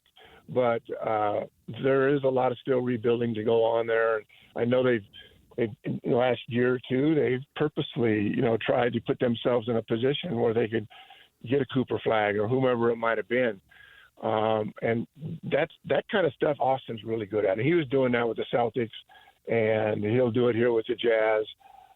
But there are some challenging things. So being here, there's some excitement about being here. He's certainly qualified and prepared. But you know, the elephant in the room doesn't go away. We're not really quite sure how long it's going to take to kind of rebuild this. And so it'll be interesting to see what happens with the draft, trades. I'm excited to see that and what happens, and maybe the Jazz can get better sooner than we think. But can't imagine anybody better, more prepared for this than Austin Ainge. He's been on the ground level. It's amazing to me, Coach, that he turns 44 in September. It's like, no way. We are getting old. But I'm holding. I don't know what you're doing. That's I'm holding. That's the situation. And he coached and I think in the G League for a bit or whatever it was called back then. And he's been an administrator in the NBA. And I know that he's interviewed for other, whether there be GM or whatever the basketball particular title was with each organization. I know this has been his goal for a good while. And where I'm going with this is that he's made relationships in the league that go well beyond his father. And I'm sure he knows a bunch of agents and all that type of stuff. And so I'm wondering, you know, what do you think about agents have influence on players and their clients and all? And it could be that somebody might say to a player XYZ, hey, why don't you consider the Jazz? I can recall a story with Matt Harpering where he was a free agent, I remember, if I remember correctly, and his college coach, Kremens, the guy who was thinking white hair when he was like 25, told him, you need to get out there and go visit the Jazz because I know Jerry Sloan and I believe that you're Jerry Sloan's kind of player. Harpering told me this story a few years back that was a significant reason. So maybe Austin Ainge could have some influence because of his relationships that he's built up over the years that could help attract talent here. No, I think that I can't think of anybody that would be more prepared to do what he's about to do and what he's been involved in from the moment, you know, I mean, he's a 5, 6, 7-year-old kid growing up in a home where the father could, you know, was playing professional baseball, professional basketball, to becoming an NBA All-Star, to all of a sudden in management and ownership and all the things he's done. And even though Austin has been, you know, a long plane flight away, it's not like you don't continue to talk to your dad and talk to your family. And I'm sure they've had a multitude of conversations about this and the preparation for this and what those circumstances are. I can't imagine anybody being more prepared other than somebody that might have come in and already been doing that. But I think it makes sense. It seems like a great hire in this community. Austin was a loved player and person in our program. And I felt like, you know, he could have been on the staff very easily. I mean, he'd been watching, and, you know, his father, who was obviously a very special talent, special person, competitive, he had all of those things that Austin had. Austin just wasn't his dad in terms of that talent level of playing the game. But when you look, kind of turn the page and see the kind of influence and impact that Austin's going to have, you have to look back at him watching his father and him as a player watching coaches he played for, and then, of course, being back in Boston for such a long time.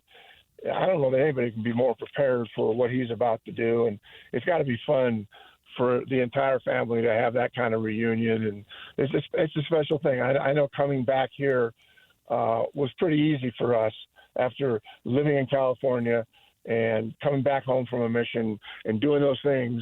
And when, you know, my kids started migrating up here, my wife looked at me and just goes, hey, you know what? We're not staying here. And we're going to be by our children. And that's been one of the greatest blessings for Kip and I is to have family around. And this just kind of the cherry on top to not only come back home, but to have that kind of significant role, a role that I really truly believe that Austin's prepared for. And kudos to Danny and that entire administration there for seeing a young talent, not that young anymore, you're right, he's in his 40s. But at the end of the day, I can't imagine anybody being better or more prepared for that than Austin. The long game was to have you on for this moment, but also to have you on for the Paul George NBA Finals. Both Oklahoma City and Indiana traded Paul George for key pieces. They've rebuilt over 6 or 8 years. So as heartwarming as all this is, the Jazz are on the clock and they have to win. They missed the playoffs 3 years in a row, and they're going into year 4 on this rebuild. And we're looking at Pacer and Thunder teams that had to trade an all-star, ironically the same all-star, and they got to the finals in year 6 and 8. Now, if it takes 10, who cares? Just get there and win it all. If it takes a couple more years, great, because it's been decades and they haven't won it all. So let's get it done. Do you see hope right around the corner, or does it still feel like a long way out? Or we should ask you this question after the NBA draft. Give it another month, and then let's figure it out. I think the draft will probably be something that we need to wait for and see what can happen, and it'll be fun to see what Austin does with Dad and and everybody, the ownership and everybody there. You brought up OKC, and I was reading some things this last couple of weeks, because I don't really know a great deal about OKC. I know where they are and how they've come about, but I was thinking about this NBA playoff starting, and the fact that OKC is 29-1 against Eastern Conference teams, and we know that they're talented and that they play outstanding defense. But I'm really excited about seeing Oklahoma City. That's not to say that Indiana can't go 7 games or 6 games, whatever. But my focus today would be on how dominant this team has been, and it's just been so much fun to watch a younger team that really gets after it defensively, and they have such parity, for Holmgren, Williams, Hartenstein, Alexander, Dort, Caruso. They all have a role, and obviously SGA is the guy that kind of leads this whole group. But I am excited to watch this series, and I am definitely pulling for Oklahoma City. And it's not to say that Indiana doesn't have a fine team with Siakam and Nesmith and Turner and Nembhard and Halliburton. But this is OKC's moment, and it might be the next 2 or 3 years. And it'll be interesting, too, just to compare what the Jazz have gone through. Why can't the Jazz do what OKC, that formula? And obviously getting a special player in Alexander, and but he's 32 years old. You're talking Williams is 22. Excuse me, not 32. These are younger guys, and I think that we can look at this OKC team and say, hey, the Jazz can do this. They got kind of similar markets, don't they? I mean, when you start thinking about it, and we're not in L.A., we're not in San Francisco or Washington, D.C. or Miami. These are both two programs and 2 organizations that have a lot of things in common. And so hopefully we can see something here in Jazzland where we can build and through the draft, through trades, whatever. I can't wait for the Jazz to get out of this rebuilding mode. It's just been too long, and it's time to kind of step forward and let's make this team better. Yeah, I don't see there's any way that the OKC doesn't win this, and I could be wrong, obviously, but for me, they would be a prohibitive favorite because it seems like right now they've got everything going for them. That's to take nothing away from the Pacers.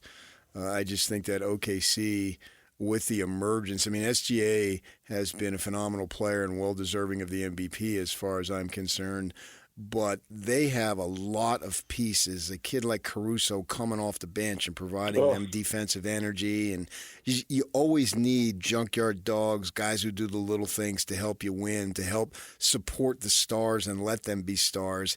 It seems like they got 4 or 5 of those guys in addition to a star, and then a couple of stars on the way in Williams and Holmgren. Well, you're right. I mean, Holmgren's averaging 15, 8, and 2. Williams, another guy out of Santa Clara that nobody really knew. He's scoring 22, 5, and 5 a night. Hartenstein, same thing, about 11, 12 points a game. The guy that I kind of think about a lot, though, is Caruso. And I hate to admit this, but I have been a long-time Laker fan, and I'm not nearly as committed to him as I have been in the past growing up. But he was with a great organization. He was prepared for this. But Alex Caruso is he's going 7-3-3, but he seems to really have an impact on that team. His leadership, big baskets. He's in the games in crunch time when it's important, even though there may be other guys that are scoring more points and rebounding better. But I really like what Alex Caruso's done, and I think his experiences of growing up in organizations that have been really successful, he's provided another element to how OKC has really become dominant and playing so well. So, and it's always fun to see guys that and you watch play in college that weren't great college players, and Williams, you look at him and how he grew from Santa Clara. He had a brother doing the same thing, obviously. It's fun to see guys that have kind of worked their way through it and worked their way up, and OKC is, as we've watched, has just been so dominant. When you go 29-1 against conference foes, you're doing something right, and that starts with just outstanding defense. Well, Steve, this has reinforced your image as the Godfather. So wear that moniker well. As a matter of fact, now we really even have theme music when we bring you on every week. Exactly. Well, boys, you have a great day. I'm going to go hit them up. All right, there it is. The Godfather. Steve Cleveland. He brought the BYU athletic director to town. He brought the new Jazz president of basketball operations to town. The guy's tied into the local sports and hoop scene. Yeah. I mean, it's funny, your influence. They talk about how teachers have an influence, and coaches often do too with the coaching tree. But it's interesting with Steve Cleveland that his tree, obviously Dave Rose, would be at the top of that list. But also now he's extended into management forms, administrative roles, significant administrative roles. I mean, Brian Santiago came with Steve Cleveland. That's just an absolute fact. They were both in Fresno. Brian's from here, but he was in Fresno at the time and basically demanding / begging that Steve Cleveland bring him, and he did. And then he, 3 decades later almost, ends up being the athletic director at BYU, ushering in a new time. We'll see what that new time entails over the coming years. We can't even we can speculate, but we don't know for sure. And then he recruits Austin Ainge to BYU, and he was right in saying that Austin Ainge was like another coach on the floor. He absorbed basketball in terms of trying to learn all the stuff that goes about creating a team, learning how to play the right way, make the right plays, who's a winner, who isn't. I mean, these are all discussions that I've had with Austin. I haven't had them in a good long while, but I did have them back then. So, and now here he is. And now we talked about this a little bit amongst ourselves. Does he take on more of a role? Is his father stepping away, maybe more in an advisory capacity? And that's information that they need to explain when they get together and have some form of press conference to announce it. But you can see that, and the Ainge influence through both of them will be significant upon this franchise going forward. I can't imagine, I won't speak for you, but I don't think you can imagine either. I can't imagine a scenario where, the baton isn't going to be handed off. The question of the timing remains. I don't have any idea what that is. But I don't see how there's another scenario. The baton's going to get handed off here at some point. I would assume sooner, not later. What that means in terms of numbers of months or years, I don't know. I'm just be speculating. We're just sitting here hearing the news, immediate. But it could well be. Yeah, I don't think you give someone the president of president of basketball operations to come in here and be an advisor. And I can tell you that's not what Austin was looking for. I don't think he takes the job unless he has significant influence because, as I had already said, he was in line. I believe it was Charlotte. He thought he had an excellent chance to get. He didn't get it, obviously, but he was right there to get that job, to run the franchise. That's the goal. And it's similar into what Brian Santiago was in terms of working under Tom Homo. And Brian, when they announced that Tom Homo was retirement, I had an opportunity to talk to him, and he said, "This is what I've been working for the last decade. I really want this job." And he said it to me with such conviction that, okay, now he's probably going to get the job. And I had already talked to other people that said he was most definitely the leading candidate. So he transitioned potentially from maybe being in the active player coaching realm to the management of putting the team together. Austin has done that same thing. So it is apparent that this is the role that he wants. He does not want to be on the sideline. He wants to be in the management, creating the team, and that's what he's been working toward for a number of years in a manner that Brian Santiago was working toward becoming the athletic director for a number of years.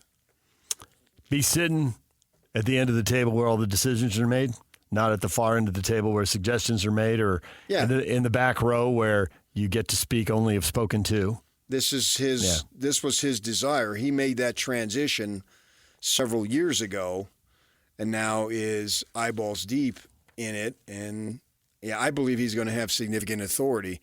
I mean, if I ever had significant authority, which I've never had in any situation ever, but if I ever had it, part of having significant authority is taking into consideration what people you trust say.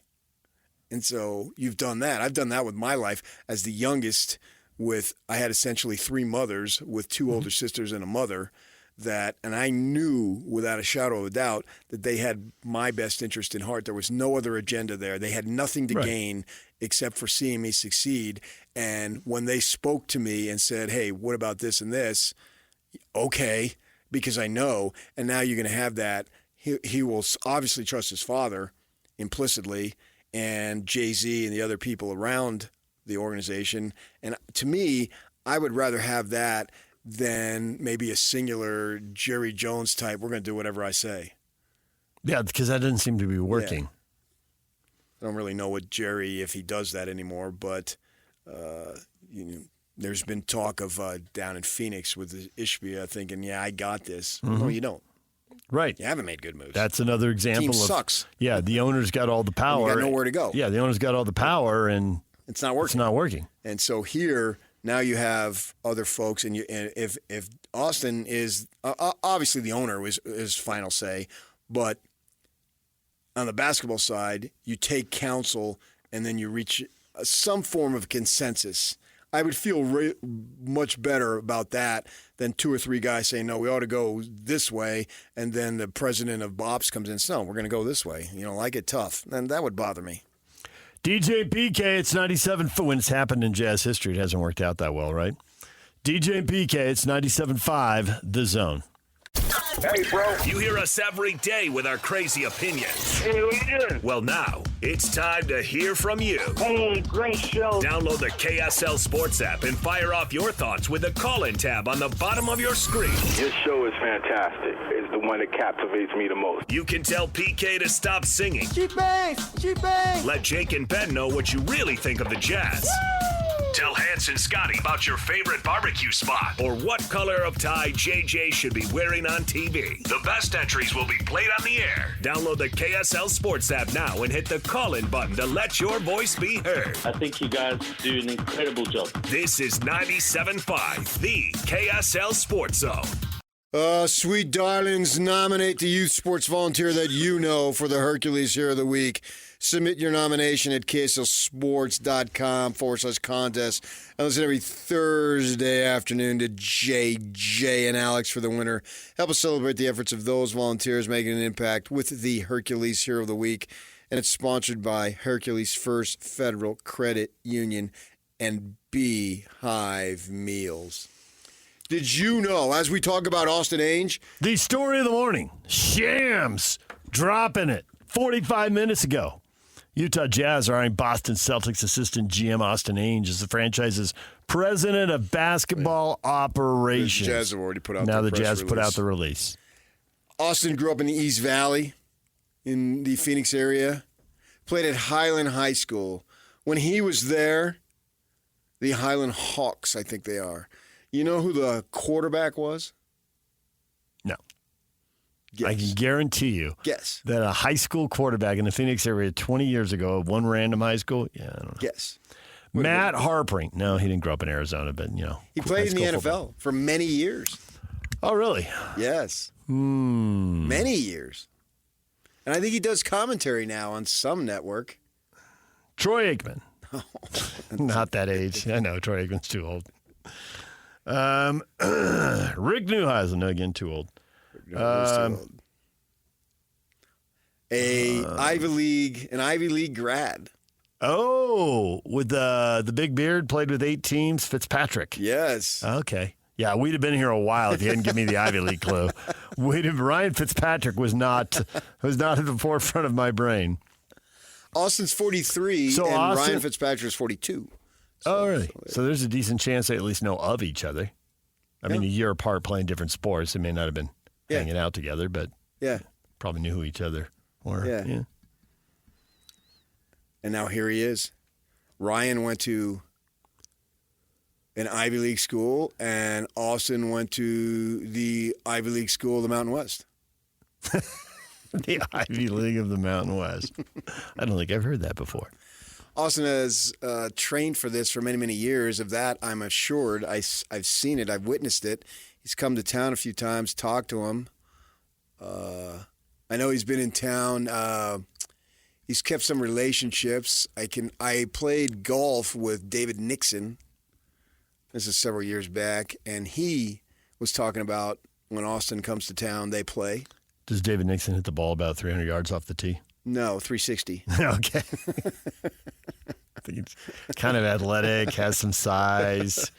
Can't play the sport that he loved for so many years anymore. It's not a sport you can play later in life. Has to put all that competitive desire somewhere. Yes. I bet he puts it into a driver. And I bet he launches that thing. He can pound it. I bet. Yeah, not surprised. No question about that. So when we played over at Bonneville, and on 18, he drove into the junk, which is way out there. On 18 at Bonneville, downhill. Need a 3-wood. Yeah, he just pounded it. And I hit my little weak thing to the right, and he says, "Oh, that's a good angle to come in with." Thank you for finding a compliment somewhere in there. Course management and distance off the tee. Yeah. Two different guys playing two different games. Yeah. So Austin, and he's a glib guy. He can he can handle himself. There was a time. That you just undersold that. Yeah. You undersold that. He's good. He's good with that. Yeah, he can talk all day long. When he was a senior, I think it was, Keaney Young was the MVP of the Mountain West. And so they announced that before the conference tournament. And I'm already in Vegas. And the team must have traveled that day and had a practice later in the day. And I'm already there. So the Tribune ran a big thing. And it was a cool design with copy in and around the player. And Keaney Young had a phenomenal senior season and ends up being MVP. And unfortunately, and I believe BYU only had 2 African Americans, and the newspaper had the wrong person. And so I remember this. Ainge comes out. And I remember this. And I hadn't seen it, but he had already seen it because he couldn't go on the internet at that point. And he comes right up to me. You had a 50% chance of getting it right, and you got it wrong. And I'm like, what are you talking about? And he told me. It was embarrassing, obviously. They got the wrong black guy, essentially. And he comes right to you. Oh, yeah. 50% chance you had. And he's riding me. And I had nothing to do with it, but I was the representative, so he was going to let me have it. I wrote the story on Keaney Young being the MVP, so you had that going on here. So he's very media savvy, which I think is important these days. You have to present a message, and it has to be presented in a manner that reflects well on your entire franchise and your organization, and I think he'll do that. Now, and the message when you talk to the public is important because obviously they're buying the tickets and they're buying the premium seats, they're buying the luxury suites, they're buying the signage and spending all this money. But don't kid yourself. That message that goes out to the public filters right back through the organization. And these organizations are bigger than ever, and everybody hears it. Yeah, and they're going to have to, I would like for them to make themselves more available. His father didn't do it that much, and maybe Austin will do it more. I was listening this morning, driving in on NBA radio, that they were talking about Leon Rose, who I guess is the manager of the Knicks. The team president. Decided he didn't make any comments. And they had Stephen A. Smith there as his guest on the guest of the show, and he's talking about that's a disgrace. It's not anything for the media. It's you owe it to your fans to speak. And I've been saying this for a while. I wish they could open up a little bit more and talk more than twice a year. In the intentions of where they think they're going with this rebuild. And you can't spill your guts. That's not wise. You can't play your hand too much. But Kevin O'Connor didn't spill his guts, and Scott Layden didn't spill his guts. But they talked to what the fans wanted to know and what they wanted to hear. Kevin O'Connor made himself available a lot. They both had a routine where they were available, and if you needed something, wanted something, on background or for the record, you knew when and where to get them. They were going to be accessible. I remember one year he came when we were over at 1320. He came on. You were gone because he asked, "Where's DJ?" It was the morning after the draft. Oh, that draft. I missed one draft, and it was a big deal. Oh, was it? I didn't even remember it was that one. Well, I'll bet it was because I didn't miss many drafts. Okay, yeah, you weren't there. Because he said, he said, "Where's DJ?" He said this on the air, and I said, "Oh, they're having OTAs in San Diego, and he's standing by the chain link fence where the players come, waiting for autographs." And Kevin busted up because he knew you were a Charger guy, and he came on the morning after. And it doesn't matter for us. I mean, clearly it didn't matter for us. I mean, really nothing matters for us now. I mean, we've been doing this for so long. Mm-hmm. I don't need you to come on, but the fans want to hear it. It's all about the fans. Kevin was really good about coming on in the bad times when people need to hear the message. And when they were up 2 on the Mavericks and lost 3 in a row, and it really signified the end of Stockton and Malone. They never won a playoff series again. And it signified the start of, the rise of the Mavs and Dirk Nowitzki. He was on the next morning. I know you're mad. We are. I know you're frustrated. We are. You may be super angry with us. I get that. Yeah. It was good. I mean, he just laid it out there. But he made sure he came on the next morning. Mm-hmm. Yeah. That's good. And we'll see what type of leeway Austin Ainge has to be able to do that. We got a hardcore listener here who I have to assume has to be a hardcore Jazz fan, because why would you be a hardcore listener to us if you didn't have some level of care with the Jazz? At CJ Real Hoops 1, and he'll tweet at us, and he's not one of the crazy ones. And he says, "I'm just confused with this news on who's really going to be calling the shots between Ainge Sr., Ainge Jr., and Zanuck. Yeah. If they all stay long-term, CJ, I get your confusion. But if one of them were to leave fairly quickly, there wouldn't really be any confusion. It would look like a normal transition. Now, nothing's been announced, but it doesn't take a lot to connect the dots here." And that's something I get you're going with. His father is 66 years old. Not that that's over the hill if you don't want it to be. Pat Riley's still going strong. I think he's approaching 80. And he spoke at length the day after the season when the Heat just got thoroughly embarrassed in that final game. I mean, they were blown off the court in their home arena. And so he's out there speaking. But I do think that's one of the things that they need to answer is what is the hierarchy of the organizational structure? You can have more than one, but you have to have some type of chart where who's the point guy, who's doing this, who's doing that. At the minimum, I think that they owe that to the fans. They don't owe jack to me. make that abundantly clear. It's about the fans. I mean, they don't get any of my money. They get my time, for sure. In fact, I make money off of them. They make a little money off you. You're one of the many viewers out there. Local TV's still worth something. Yeah. A fraction of what it used to be. Right. But and you're also one of the viewers for the national TV package, one of millions. Sure. And I was before, and I will be after. But they get the hardcore that want to know. They want to know, how's this going to work? What are you thinking here? And at the minimum, they can do that without exposing themselves. Oh, we really like Edgecombe, and we're going to do everything possible to move up to get him. I mean, they're going to say that. Nor do anybody expects them to say that. And they shouldn't say that, and they won't say that. But there's things that they can reveal that I don't think will impact the franchise negatively. I think it actually will be more of an exploratory conversation. This is what we're going to do. And to an extent, I would very much still like his father to be involved. His father's a winner. Well, I mean, that's the thing that Ryan has to know about bringing in Austin, is that if Danny does step away, how far is he going to step away? Still watch games, still talk hoops with Austin. Oh, yeah. He's addicted to that. Yeah. And I would want him to do that. Like one time I bought a house, and the realtor that we got was young, and it was going to be his first sale. I know this. And we were concerned, but I said to my wife, I said, no, his mother owns the company. We're getting her.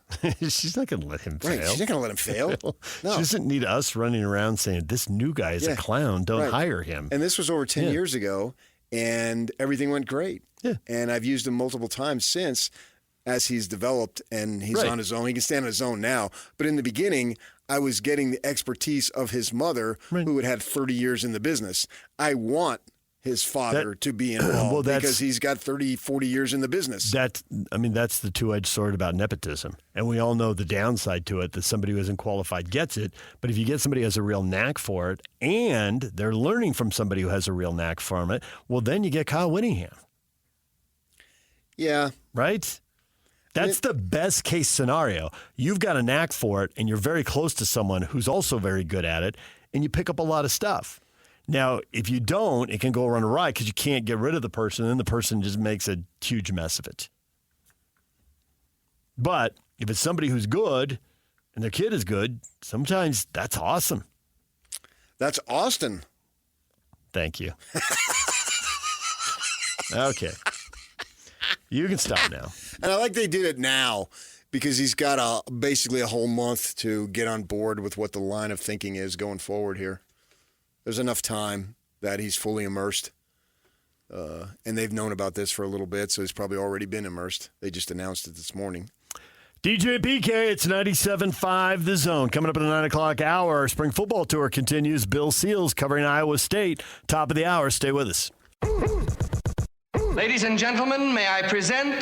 This is JJ and Alex. Tim Reynolds joining us on the program. He writes for the AP. It's 11 conference champions in the last 7 years, too. 11 out of the 14 have been different. So not only has there been a change in who wins it, there's also a change in the teams that get there. I mean, we've had a new CBA and rule changes within it. The aprons, they changed a lot of things for a lot of teams. It's really tough for teams to get good now from the middle. You've either got to bottom out or you've got to get super lucky or you're stuck in the middle. I think it's great that legitimately 20 of the 30 teams can honestly say we have a chance. The NFL doesn't have that. Major League Baseball doesn't have that. It's great for the league because the league didn't have this for a while. Now we just have new things to complain about. We complained about how boring it was when it was Cleveland Golden State every year.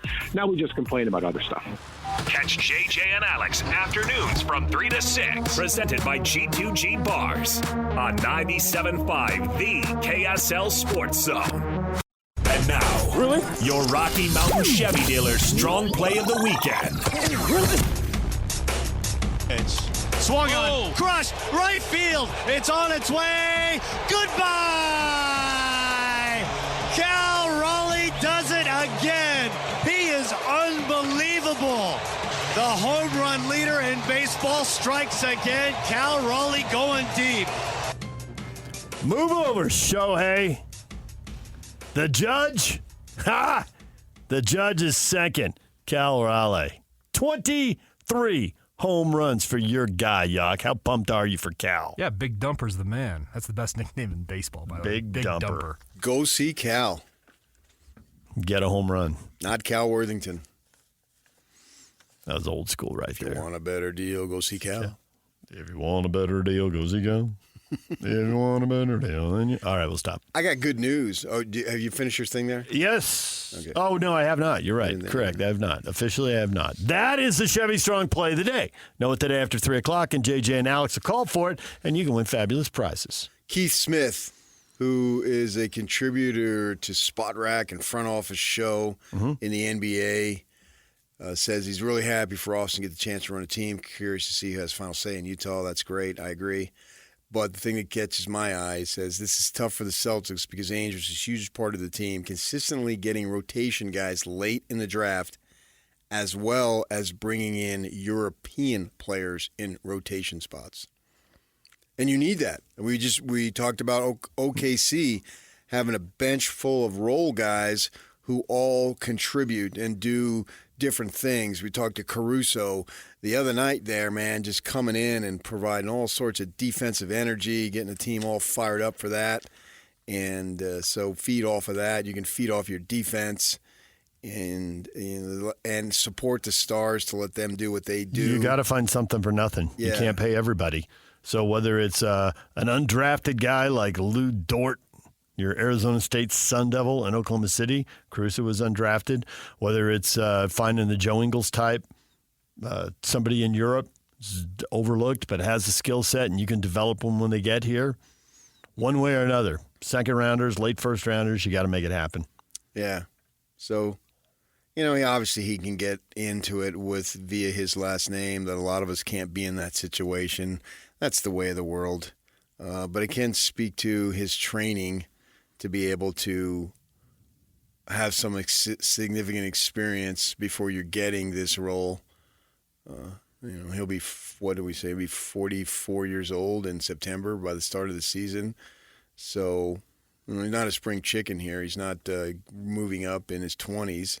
He paid his dues. He got his foot in the door. Good for him. But he paid his dues to be able to be where he's at.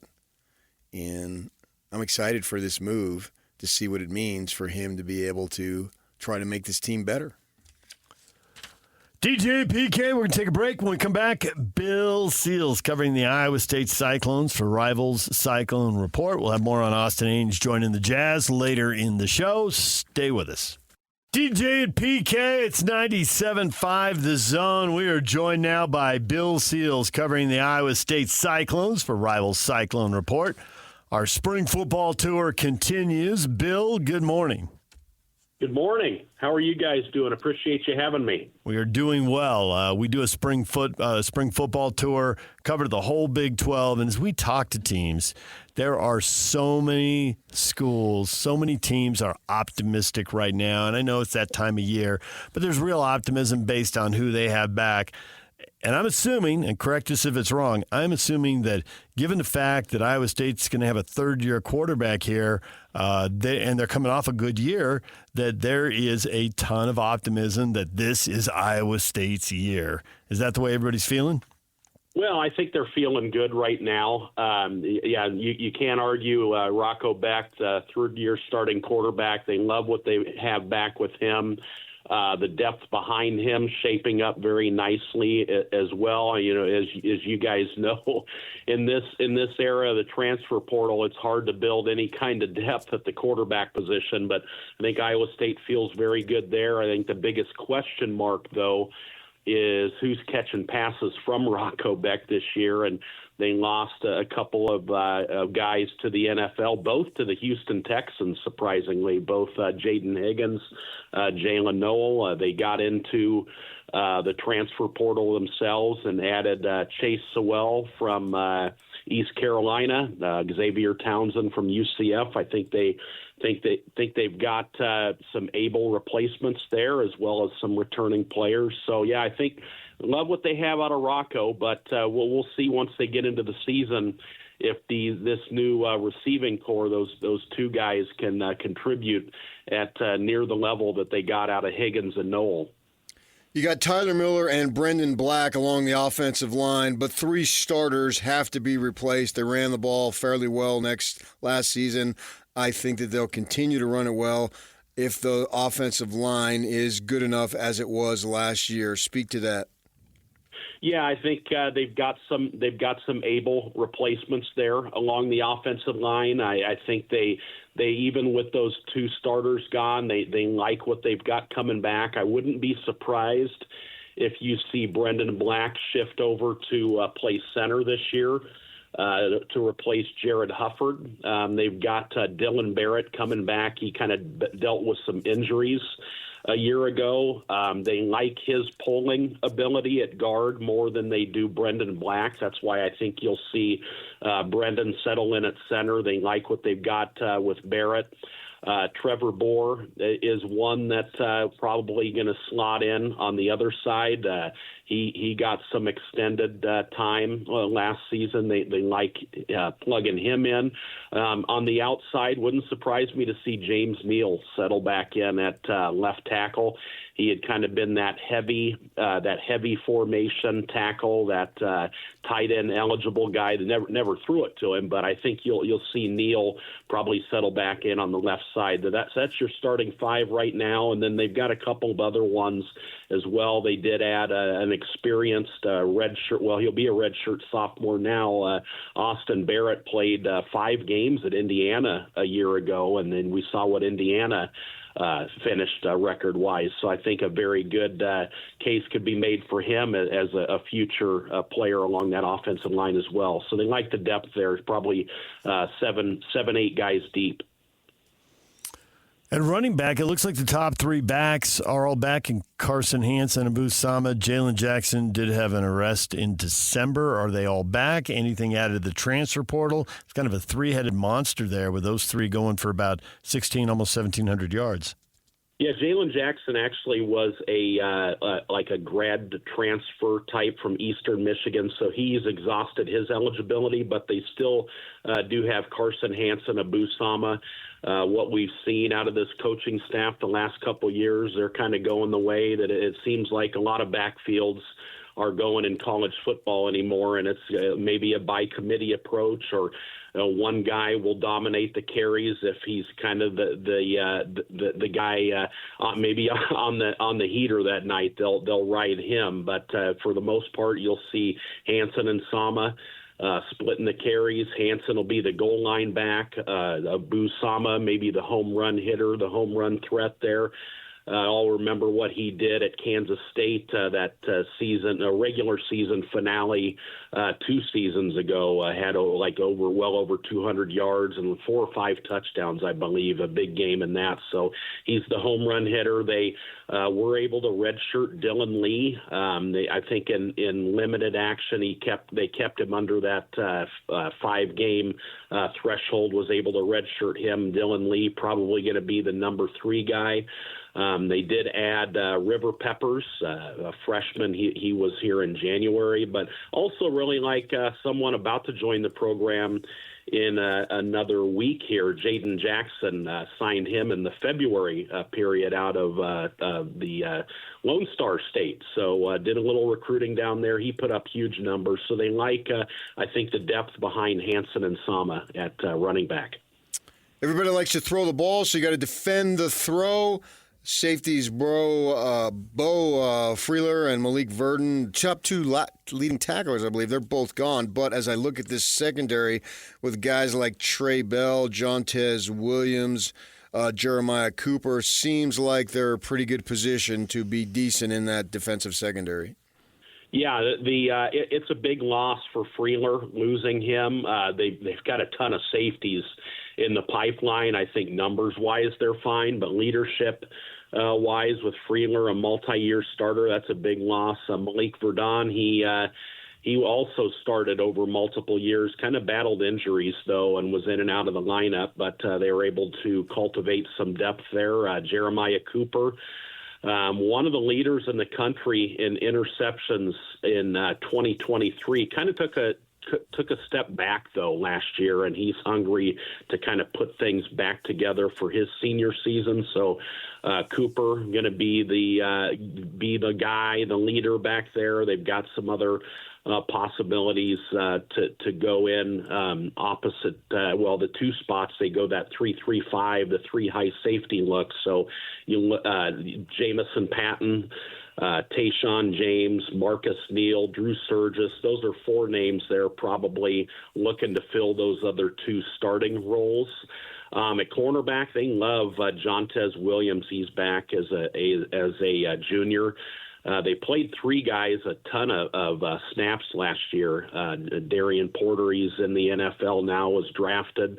Miles Purchase was a multi-year starter. So there's a void there with those two guys moving on. They had three guys kind of split those snaps across two positions. So Williams going to be the clear-cut leader there. You mentioned Trey Bell a little bit in the lead-in. I think he's probably the guy that starts at that second corner spot, but they also like Quentin Taylor. He's another one, a younger player in the program, redshirt freshman.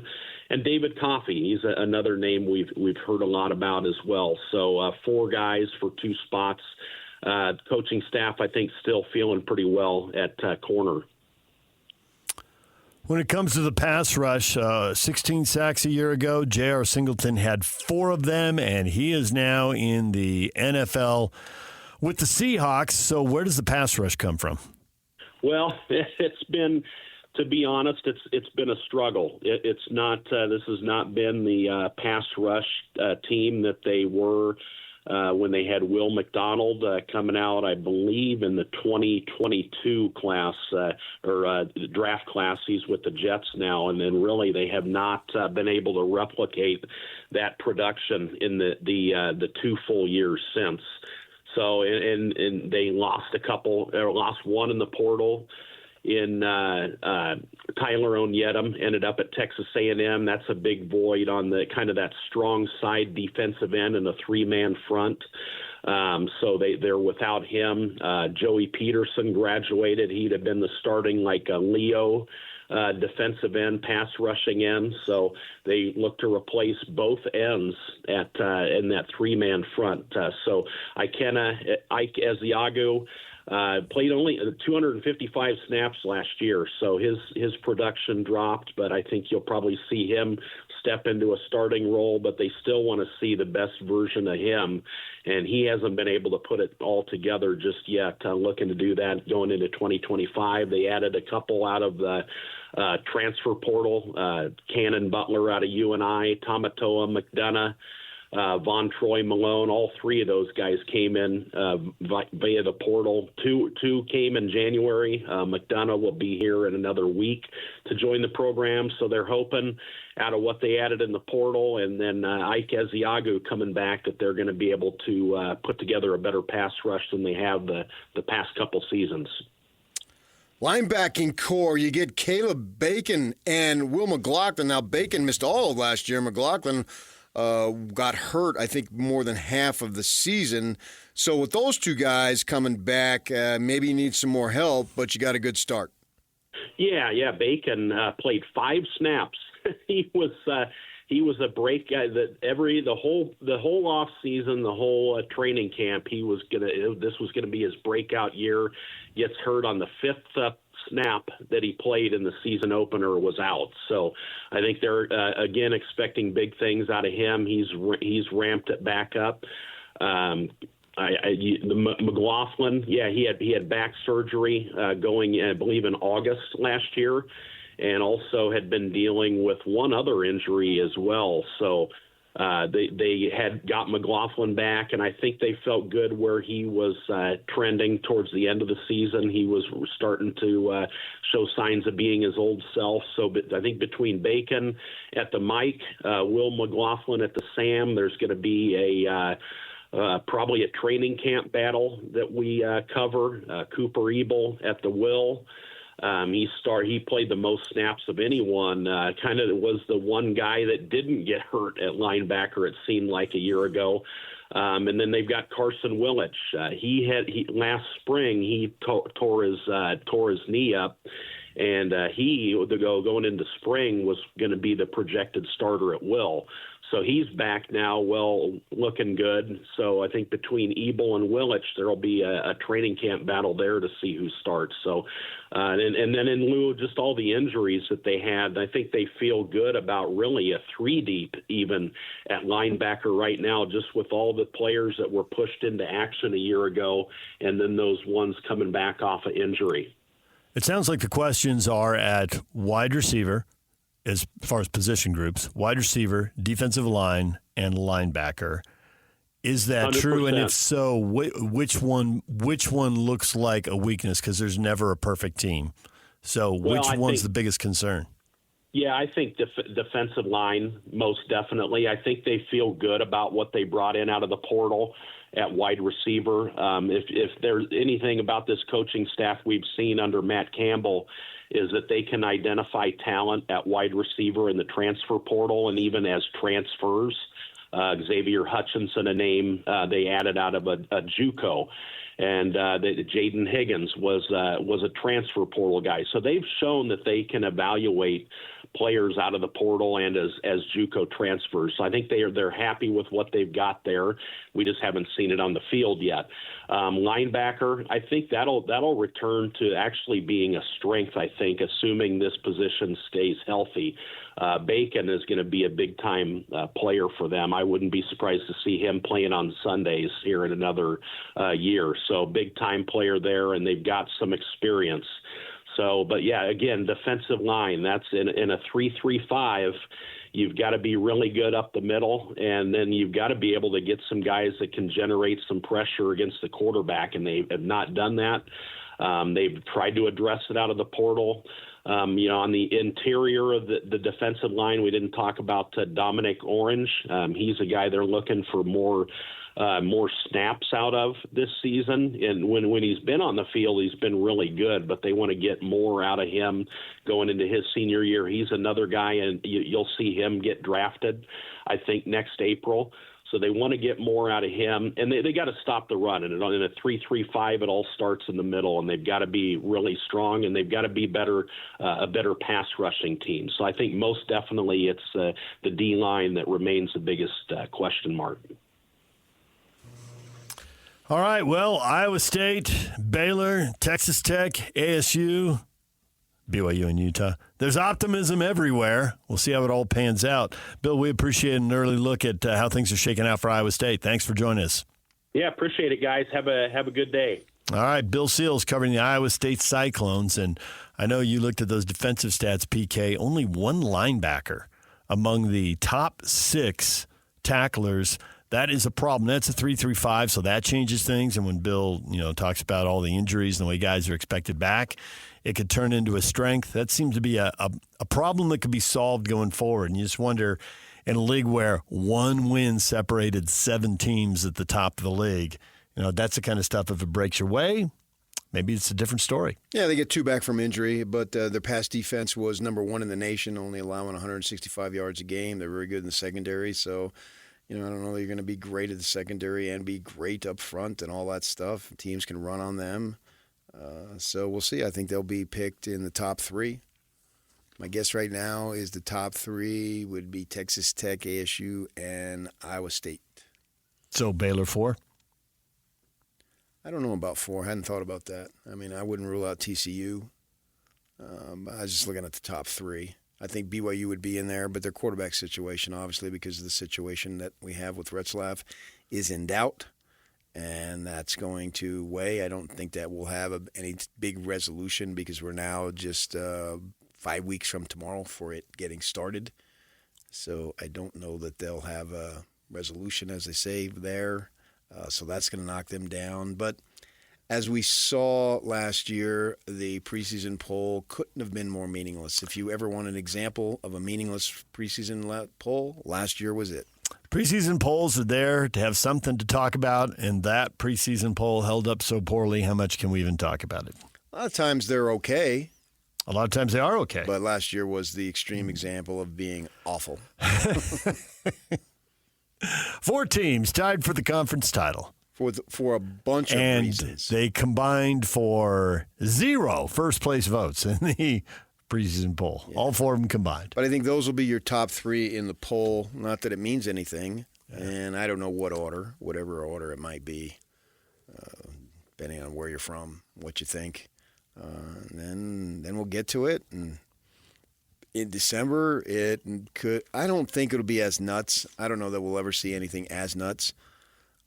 But it could be teams pick 5th, 6th, 7th that end up playing in the final game. That wouldn't surprise me. The very nature of the poll in these huge leagues is flawed. And it's a tradition that isn't going away. But you rank them 1 through, depending on the league, 16, 18, whatever. And it can't play out that way. They're going to be all these teams all tied and bunched up. Whoever was 7th last year was 1 game away from going to the conference title game. 1 game and a tiebreaker. So close. So, 7th, that's nothing. Turned out to be 1 game. We should have 2 games last year. 1 play 4, 2 play 3, and then they'll meet the week after. I mean, they keep adding games. Why not? Heaven forbid we go another 4 plays into overtime, but we can play extra games. That would have been fun if they would have done that. Create a second, have a playoff to the playoff. There are people in college football who want it to go that way. I don't know that it ever will, but I think that that's part of what we're seeing with this whole thing about the automatic qualifiers. Yes, it's about locking in teams in the playoffs, but it's also the chance to set up more games, create more content, make more money. Extend March Madness into football. And the conference controls it. How many days do we have for playoff games? How many weeks until March Madness starts? You can play them anytime, man. College football is so wildly popular. I am thrilled, personally speaking, that I was able to adapt to the Big 12 to the point of certainly not quite, but not forgetting about the Pac-12. It's 2 different things. Getting over it as quick as I did. It's 2 different things. You can't really get over losing something that was a part of your life for 20, 30, 40 years. In your case, more than 30 or 40. You can't get over that. Now, it's a separate thing, although it's associated. It's a separate thing. Can you embrace the new thing? I can embrace the new thing when it is as entertaining as the Big 12 was last year. Right. It doesn't mean that I don't sit there and think, what are USC and UCLA doing? Why isn't that league together? I can still do that, but on Saturday I can still turn on the game and be intrigued. And now having followed it for a year, I am intrigued because I think Iowa State ought to be good. I think Baylor ought to be good. I think ASU ought to be good. Yeah, we'll see. Yeah. And why rule out TCU given their history? You're right. And what about the local teams here? So, all right, DJ and PK, when we come back, the guy who knows Austin Ainge pretty well, Austin Ainge leaving the Celtics, joining the Jazz. Shams broke the news. The Jazz have the release out. New president of basketball operations, Austin Ainge. Tim LaComb coached him, knows him well, will join us next. Stay with us. Accessing. This is Hans Olsen and Scotty G. Roger Goodell is the most powerful man in sports in America. I think Greg Sankey's number 2. Brett Yormark has got to be as aggressive and sly and underhanded as he possibly can be, trying to find a way to keep your conference as close to those other 2 as you possibly can. That is why we're seeing BYU be so aggressive financially, because BYU wants to send a message to Yormark, to Phillips, to Sankey, saying we want to be in it. We want to win championships. We'll spin to do it because BYU is a valuable logo. Utah's become a valuable university. Go into a couple Rose Bowls, and their recent success is big. That's why Utah's got to get back into it this year, because there's a chance that all except for a few get excluded if you don't find a way to get your foot in this door and make it a valuable product. Catch Hans and Scotty weekdays from noon to 3 on 97.5, the KSL Sports Zone. DJ and PK brought to you in part by Trajan Wealth. Call Trajan Wealth today, your local trusted financial fiduciary, 801-899-7600, or visit the website at TrajanWealth.com. DJ and PK, we're joined once again by a guy who's so familiar now he books himself on the show. I do? You do, Tim. I heard you called and said, Austin Ainge, I got something to say. Well, we're not surprised. You've known him for a long time. I bet you do have something to say. Well, yeah, and it's important to know, like, I hear things, and this is actually something I knew before Shams, probably. Well, why didn't you tell us? We could have busted Shams on it. Why does he have to have all the glory? Because KSL Sports Zone doesn't even pay me to fill in. So, why would I break news? Well, if you broke news, maybe they'd pay you to fill in. Oh. Well, I think I've done plenty. But anyhow, I got wind and obviously talked with a couple people last night and put it in the vault and knew that it was kind of coming out. But I'm pumped about it. I think the general reaction will be, oh, yeah, nepotism, dad bringing kid in, all that stuff. I've got that on Twitter right here. You want me to read you some of them? Yeah, read some of them because I'll dispel that real quick. Ooh, another Ainge, Jeff Jackson at Modern Scully tweets. That can only mean one thing. More NBA championships, 3 exclamation points. That's 1 minute ago. I mean, they're coming in nonstop. Well, and that's obviously, there's a lot of thought put in because obviously that's the easy target. But I think if you look at the track record and the people, the basketball people that just rave about this guy, and I had the actual opportunity to go firsthand to training camp when Brad Stevens was a coach. Danny was still with the organization. Austin was out there, and we were invited to go out, and it was really cool because it was, you could wander the offices and you could walk in and talk to people. And Tibbs was an assistant there at the time. It's pretty crazy. And so, but talking to people, Austin he's brilliant, and beyond brilliant, he puts the time in. He's been doing this for a long time, and he's really kind of been in charge of that roster in Boston. Some of those moves that were made that really kind of launched them toward championships were a byproduct of, his hard work and dedication. But I think the other thing that's great is this is not a yes man. I will say with one thing I saw, Travis Hansen tweeted something about, Austin and played with him and everything. And he listed some qualities. One of those, humility. I don't think Austin's humble. In a good way, Austin will fight you on stuff. He and his dad will fight on stuff. But, I just look at some of the names that came through. We're seeing what not Nemhard, sorry. Why is his name? Who? What for what? Pacers. Halliburton. No, Nesmith. Sorry, Aaron Nesmith. Okay. Who was a Celtic draft pick who got moved, yeah. Right. But just in terms of seeing the talent, the guys that they've gone after. But I think more importantly, I think it signifies that this team's, they're gonna make some moves. They're gonna get this truck on the road, and they've got somebody who just stayed at a place for 17 years with great success, who's got ties to the area, and a lot of people wanted to hire this dude. I think it's way better than just hiring a retread like Bob Myers. Nothing against Bob, but he's got way too much hair. I could not stomach having to see him all the time because his hairline starts about the eyebrows, and it just freaks me out. So I'm really glad for that reason. But no, I'm just saying retreads. There's a lot of guys that kick around the league. This guy's stayed in one place and really built it. Like I say, ties and vision. I'm really excited about it. Well, I've had enough conversations. I haven't had him in a long time, but I had him many years back with Austin to know that he's got a great mind for basketball. I don't have any question about that. But as you say, and I was reading folks about the influences he's had on the Boston roster, is that I would think he'd be coming in to call the shots. What do you know about the level of authority that he'll have? I think he's going to run basketball, and we'll call the shots. And I think there's a really awesome ability to, have some strong people in the room that have opinions. And, but I think at the end of the day, that's what he's being brought in to do. I think it was in the back of Ryan's mind going forward, how long, with the guys we've got and the future, this just, hiring a guy in their late 40s, and again, really wants to be here. He's leaving a great situation that Brad Stevens and Boston, I promise you, didn't want him to leave. You know the cool thing about nepotism? We all know the downside, right? Somebody who doesn't deserve a job, who isn't very good at it, gets it, and then gets to hold on to it because no one wants to move on from them because the power of nepotism keeps them locked in and they underachieve.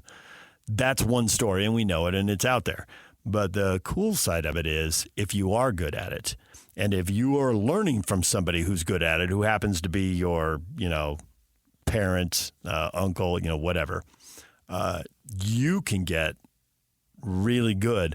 But people still say the nepotism thing, and it makes you mad, and it puts a chip on your shoulder. And someone who already has drive now has a lot more drive. And that is the best case scenario that comes out of nepotism. I bet at some point Kyle Whittingham heard somebody say something about his dad getting him a job. And I bet he didn't say anything, and I bet it made him mad, and I bet it drove him. And look how things have worked out for Kyle, who's really good when he's underestimated, backed in a corner, and has a chip on his shoulder. We've seen that from his teams a lot. I can see the same thing happening with Austin. He hears that at some point, somewhere, in some gym, at some point, and it drives him. That's the best case scenario. I totally agree. And I think, I think there are cases where because of a last name, a guy gets put into a situation and, they milk that situation for all it's worth. And I just have not seen that in his career. His first job was with the great Roger Reed down at Southern Utah, who I love dearly.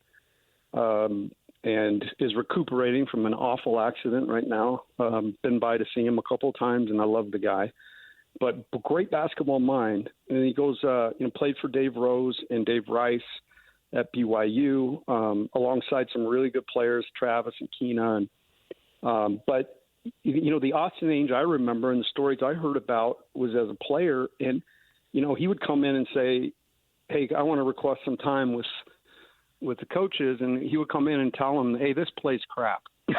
This doesn't work because of this, this, and this." Even back as a player. And so it's really interesting because I think what you said is true. He doesn't, nothing he's achieved other than getting in the door perhaps has given him a job. And I think Boston, when Danny left, and Austin stayed, and they won a championship, I think that should speak to his value. And some of those moves, like the Holiday move, that was shrewd. It was perfect. It was exactly what they needed. And I think he's got a great pulse on A, the league, and B, talent. And I think that those things are, where the Jazz are right now, with the ability to have a great high pick, some, shenanigans perhaps in free agency or trades. I think it's time to kind of stir it up and go. And I'm really excited that, Austin's been there and done that. And he'll join a very familiar group of guys that have a lot of respect for him here. But he'll be able to do that. And yeah, his last name's Ainge. But, he has earned this job. And there is no doubt in my mind. I'm critical of many things. And in this case, when I heard it, it just made perfect sense. What do you think his father's role will be now? George Orwell, 1984, just sitting over the top of everything.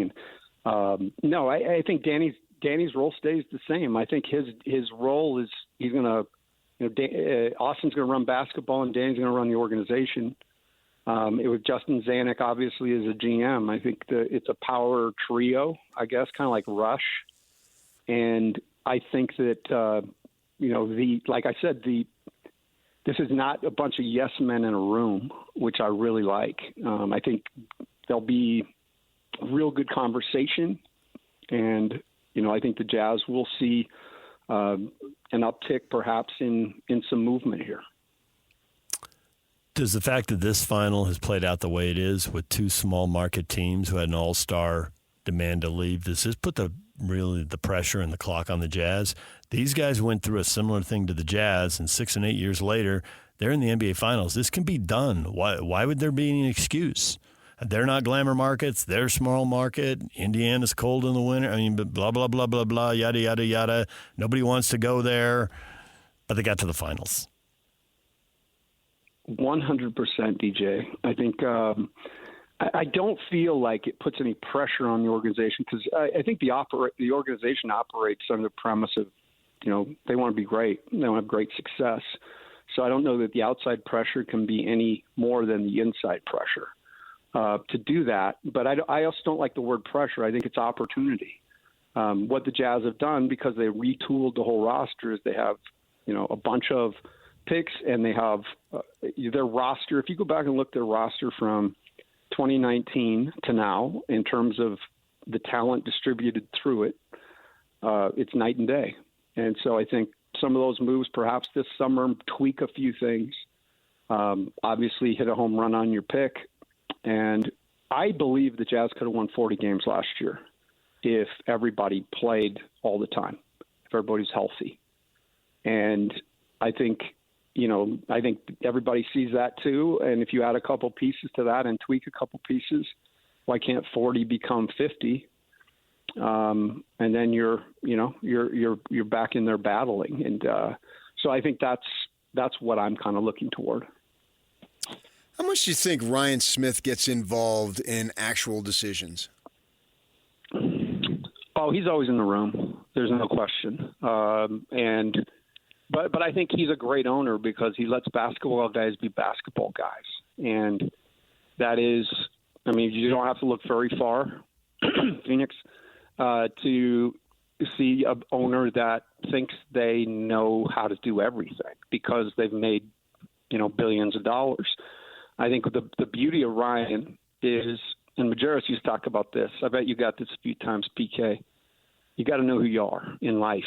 And, you can't just belly up to the bar as a Rick Majerus type physique and try to pick up Cindy Crawford. Cindy Crawford. Hadn't heard that in a long time. Yeah. Yeah. Everybody remembers that one. Come on. Cindy Crawford. But so, you got to know who you are. And Ryan, obviously, he has more. He's got more success. He's had more success in, in business. But Ryan does have a humility to him, and he does understand the big picture, and he understands it takes people to get there. All sorts of people pulling in the right direction. So obviously, he's going to give basketball guys basketball power, and he'll be in discussions. And I'm sure that he'll, if he's got an opinion, he'll give it. But at the end of the day, he's going to let basketball guys do basketball things. I would say yes to what you just said, but I think I would say it more definitively. I think he has asked around on his own about players, their capabilities, and how good they can be, and how they fit and how they build. He tries to build it in his mind, and I think he tells Ainge every last thing in a passionate way. But I also think at the end of the day at a meeting, if Ainge looks at him and says, Ryan, I want to do this. Doesn't matter if it's draft, trade, free agent, whatever. I want to do this. I don't think Ryan has ever told him no. Now, I don't know that. I don't know that, but I think that, and you're saying the same thing. That's what you're saying. When Ainge looks at him and says, I want to do this, then that's what happens. Yeah. No, I agree. And I think, but not just I think there's discussion around it. Yes. There's thoughtful discussion and there's planning but maybe even passionate discussion. These guys, he's paid these guys to do what they do. And with Ishbia, who, he comes in there. He has destroyed the Suns. They're sitting in a similar position in terms of pecking order to the Jazz right now, with no picks. They are on an island right now. They're going to have to basically unload and redo it. So I think it's really awesome, and it helps the process when your owner understands their roles are valuable and really freaking important. But at the same time, the humility to say, I don't know everything. I've made a ton of money. I know business. I know people, but I don't know everything, and I don't know necessarily nuances of this basketball thing. It's got to make sense, but, he gives those guys, he empowers them. So who had who initiated the idea, I guess, of hiring Austin? Was it Ryan or his father? Or JJ? Ryan. I think it was Ryan. I think it was Ryan. And I think, again, he's looking down the road and saying, we are on Danny's awesome, but, the age sucks. And as you get older, obviously things minimize. And I think it just puts things in such a fresh place because it's, like I said, he's in his late 40s. And I think it's just peace of mind. If Ryan were to have some sort of, awful thing like get hit by a bus, the future is totally locked in. And I think that was always in the back of his mind, and I think that's why this move got made.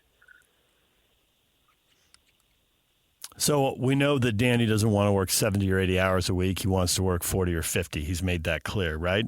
So when the time comes that he wants to work a lot less than that, there's no major move to be made. Everything's already in place. That's right. 100% right.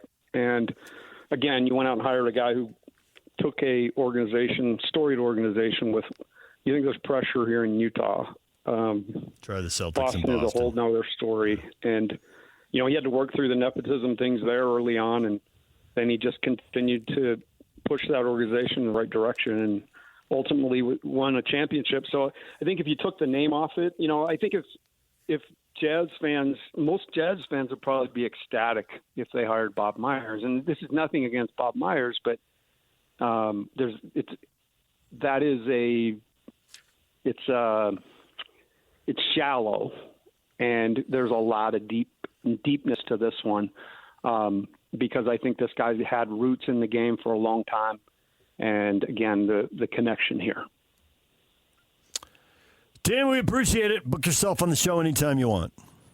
Hey, no problem. I'm going to start sending an invoice, see if they'll pay it. Do it. You never know. Know. Thanks, man. Thanks, Tim.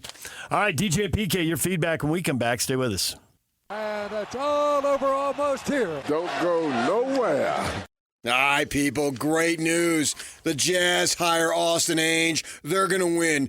You want to win, you hire PK. That's all you need to do. Do you have a product that you're passionate about and you would like it endorsed? So you want it endorsed by me, PK? Here's what you do. All you have to do is text PK to 57500. And then our sales staff will take care of it. I am willing and able, and I bring so much passion to the table. Let's have a sales marriage. Text PK to 57500, and we'll get your product the place you want it to go. Time for your feedback. Austin Ainge joining the Jazz, Director of Basketball Operations. Your reaction. Clinto Pete, nepotism is stupid. Especially if you've never benefited from it. Yeah, then it really ticks you off. Right. I get that. Full share Ute. They've become the BYU Jazz. Yeah, well, they went to the Sweet 16 last year. I do wonder in all of this if BYU keeps bringing lottery picks through town. What do you mean if? If. How many do you want per year? Well, it depends on what point of view you're talking about. From BYU's point of view, probably no more than one because older teams win. So I probably want to spend a lot of money on older guys. Older teams win. Yeah. For decades, there was never an older team than BYU. How come they didn't win? They weren't good enough. But right now, they're good. But right now, the teams that are old are good, and they do win. So the key point is good. Yes. Yes, not old. But you need to be good and old. You need to be good. Give me talent. You can take age. I'll take talent. Okay. Well, how far did Baylor, Texas, and Oklahoma You can go? take Ainge. I'll take talent. Baylor, Texas, and what sport? Basketball. They all had lottery picks. Oh, hell, I can give you Rutgers if you want to go there. Yeah, Rutgers, you're right. I was just kind of staying in our part of the country, but you're right. Yeah, Rutgers. Rutgers Two of the is top. my part of the country. It is. It's your part of the country, not mine.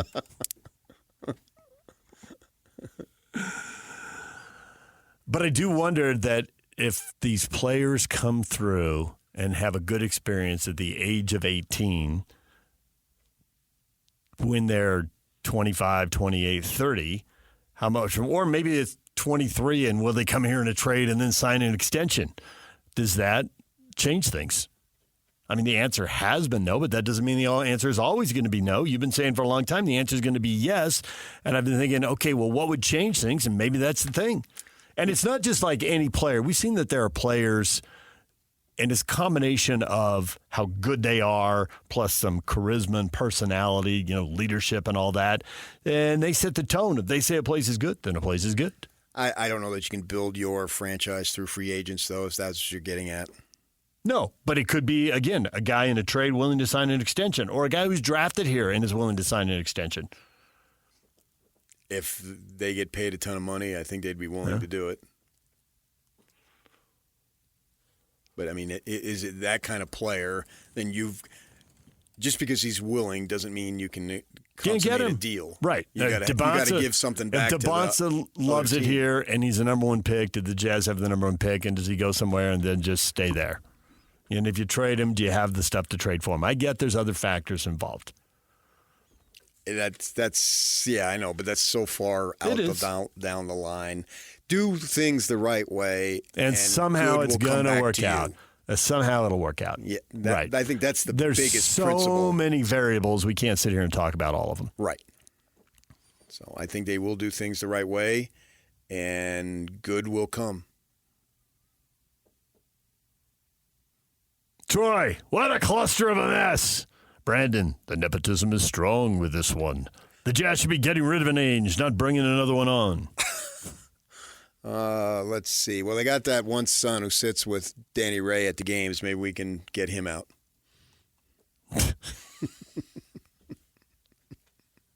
Kirk, I don't know. We'll have to see how he performs. Well, that's ultimately with every right hire, draft pick, whatever.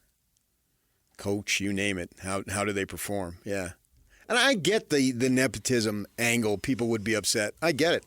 No doubt about it. I understand that. We all understand that. Right. Especially if we haven't benefited from it. If we benefited from it, then we'll say, he's got tons of qualifications and blah, blah, blah, blah, blah, blah. So I understand that. Right. And the team's not winning right now, and Ainge is largely responsible for tearing it down. So I get the animosity that would be directed toward him. But are we in the middle, 3 years going into year 4 of a 7, 8, or 9 year process that's going to yield big results? Yeah, obviously, check back. Check back with Jake and Ben right after the break, right here on The Zone.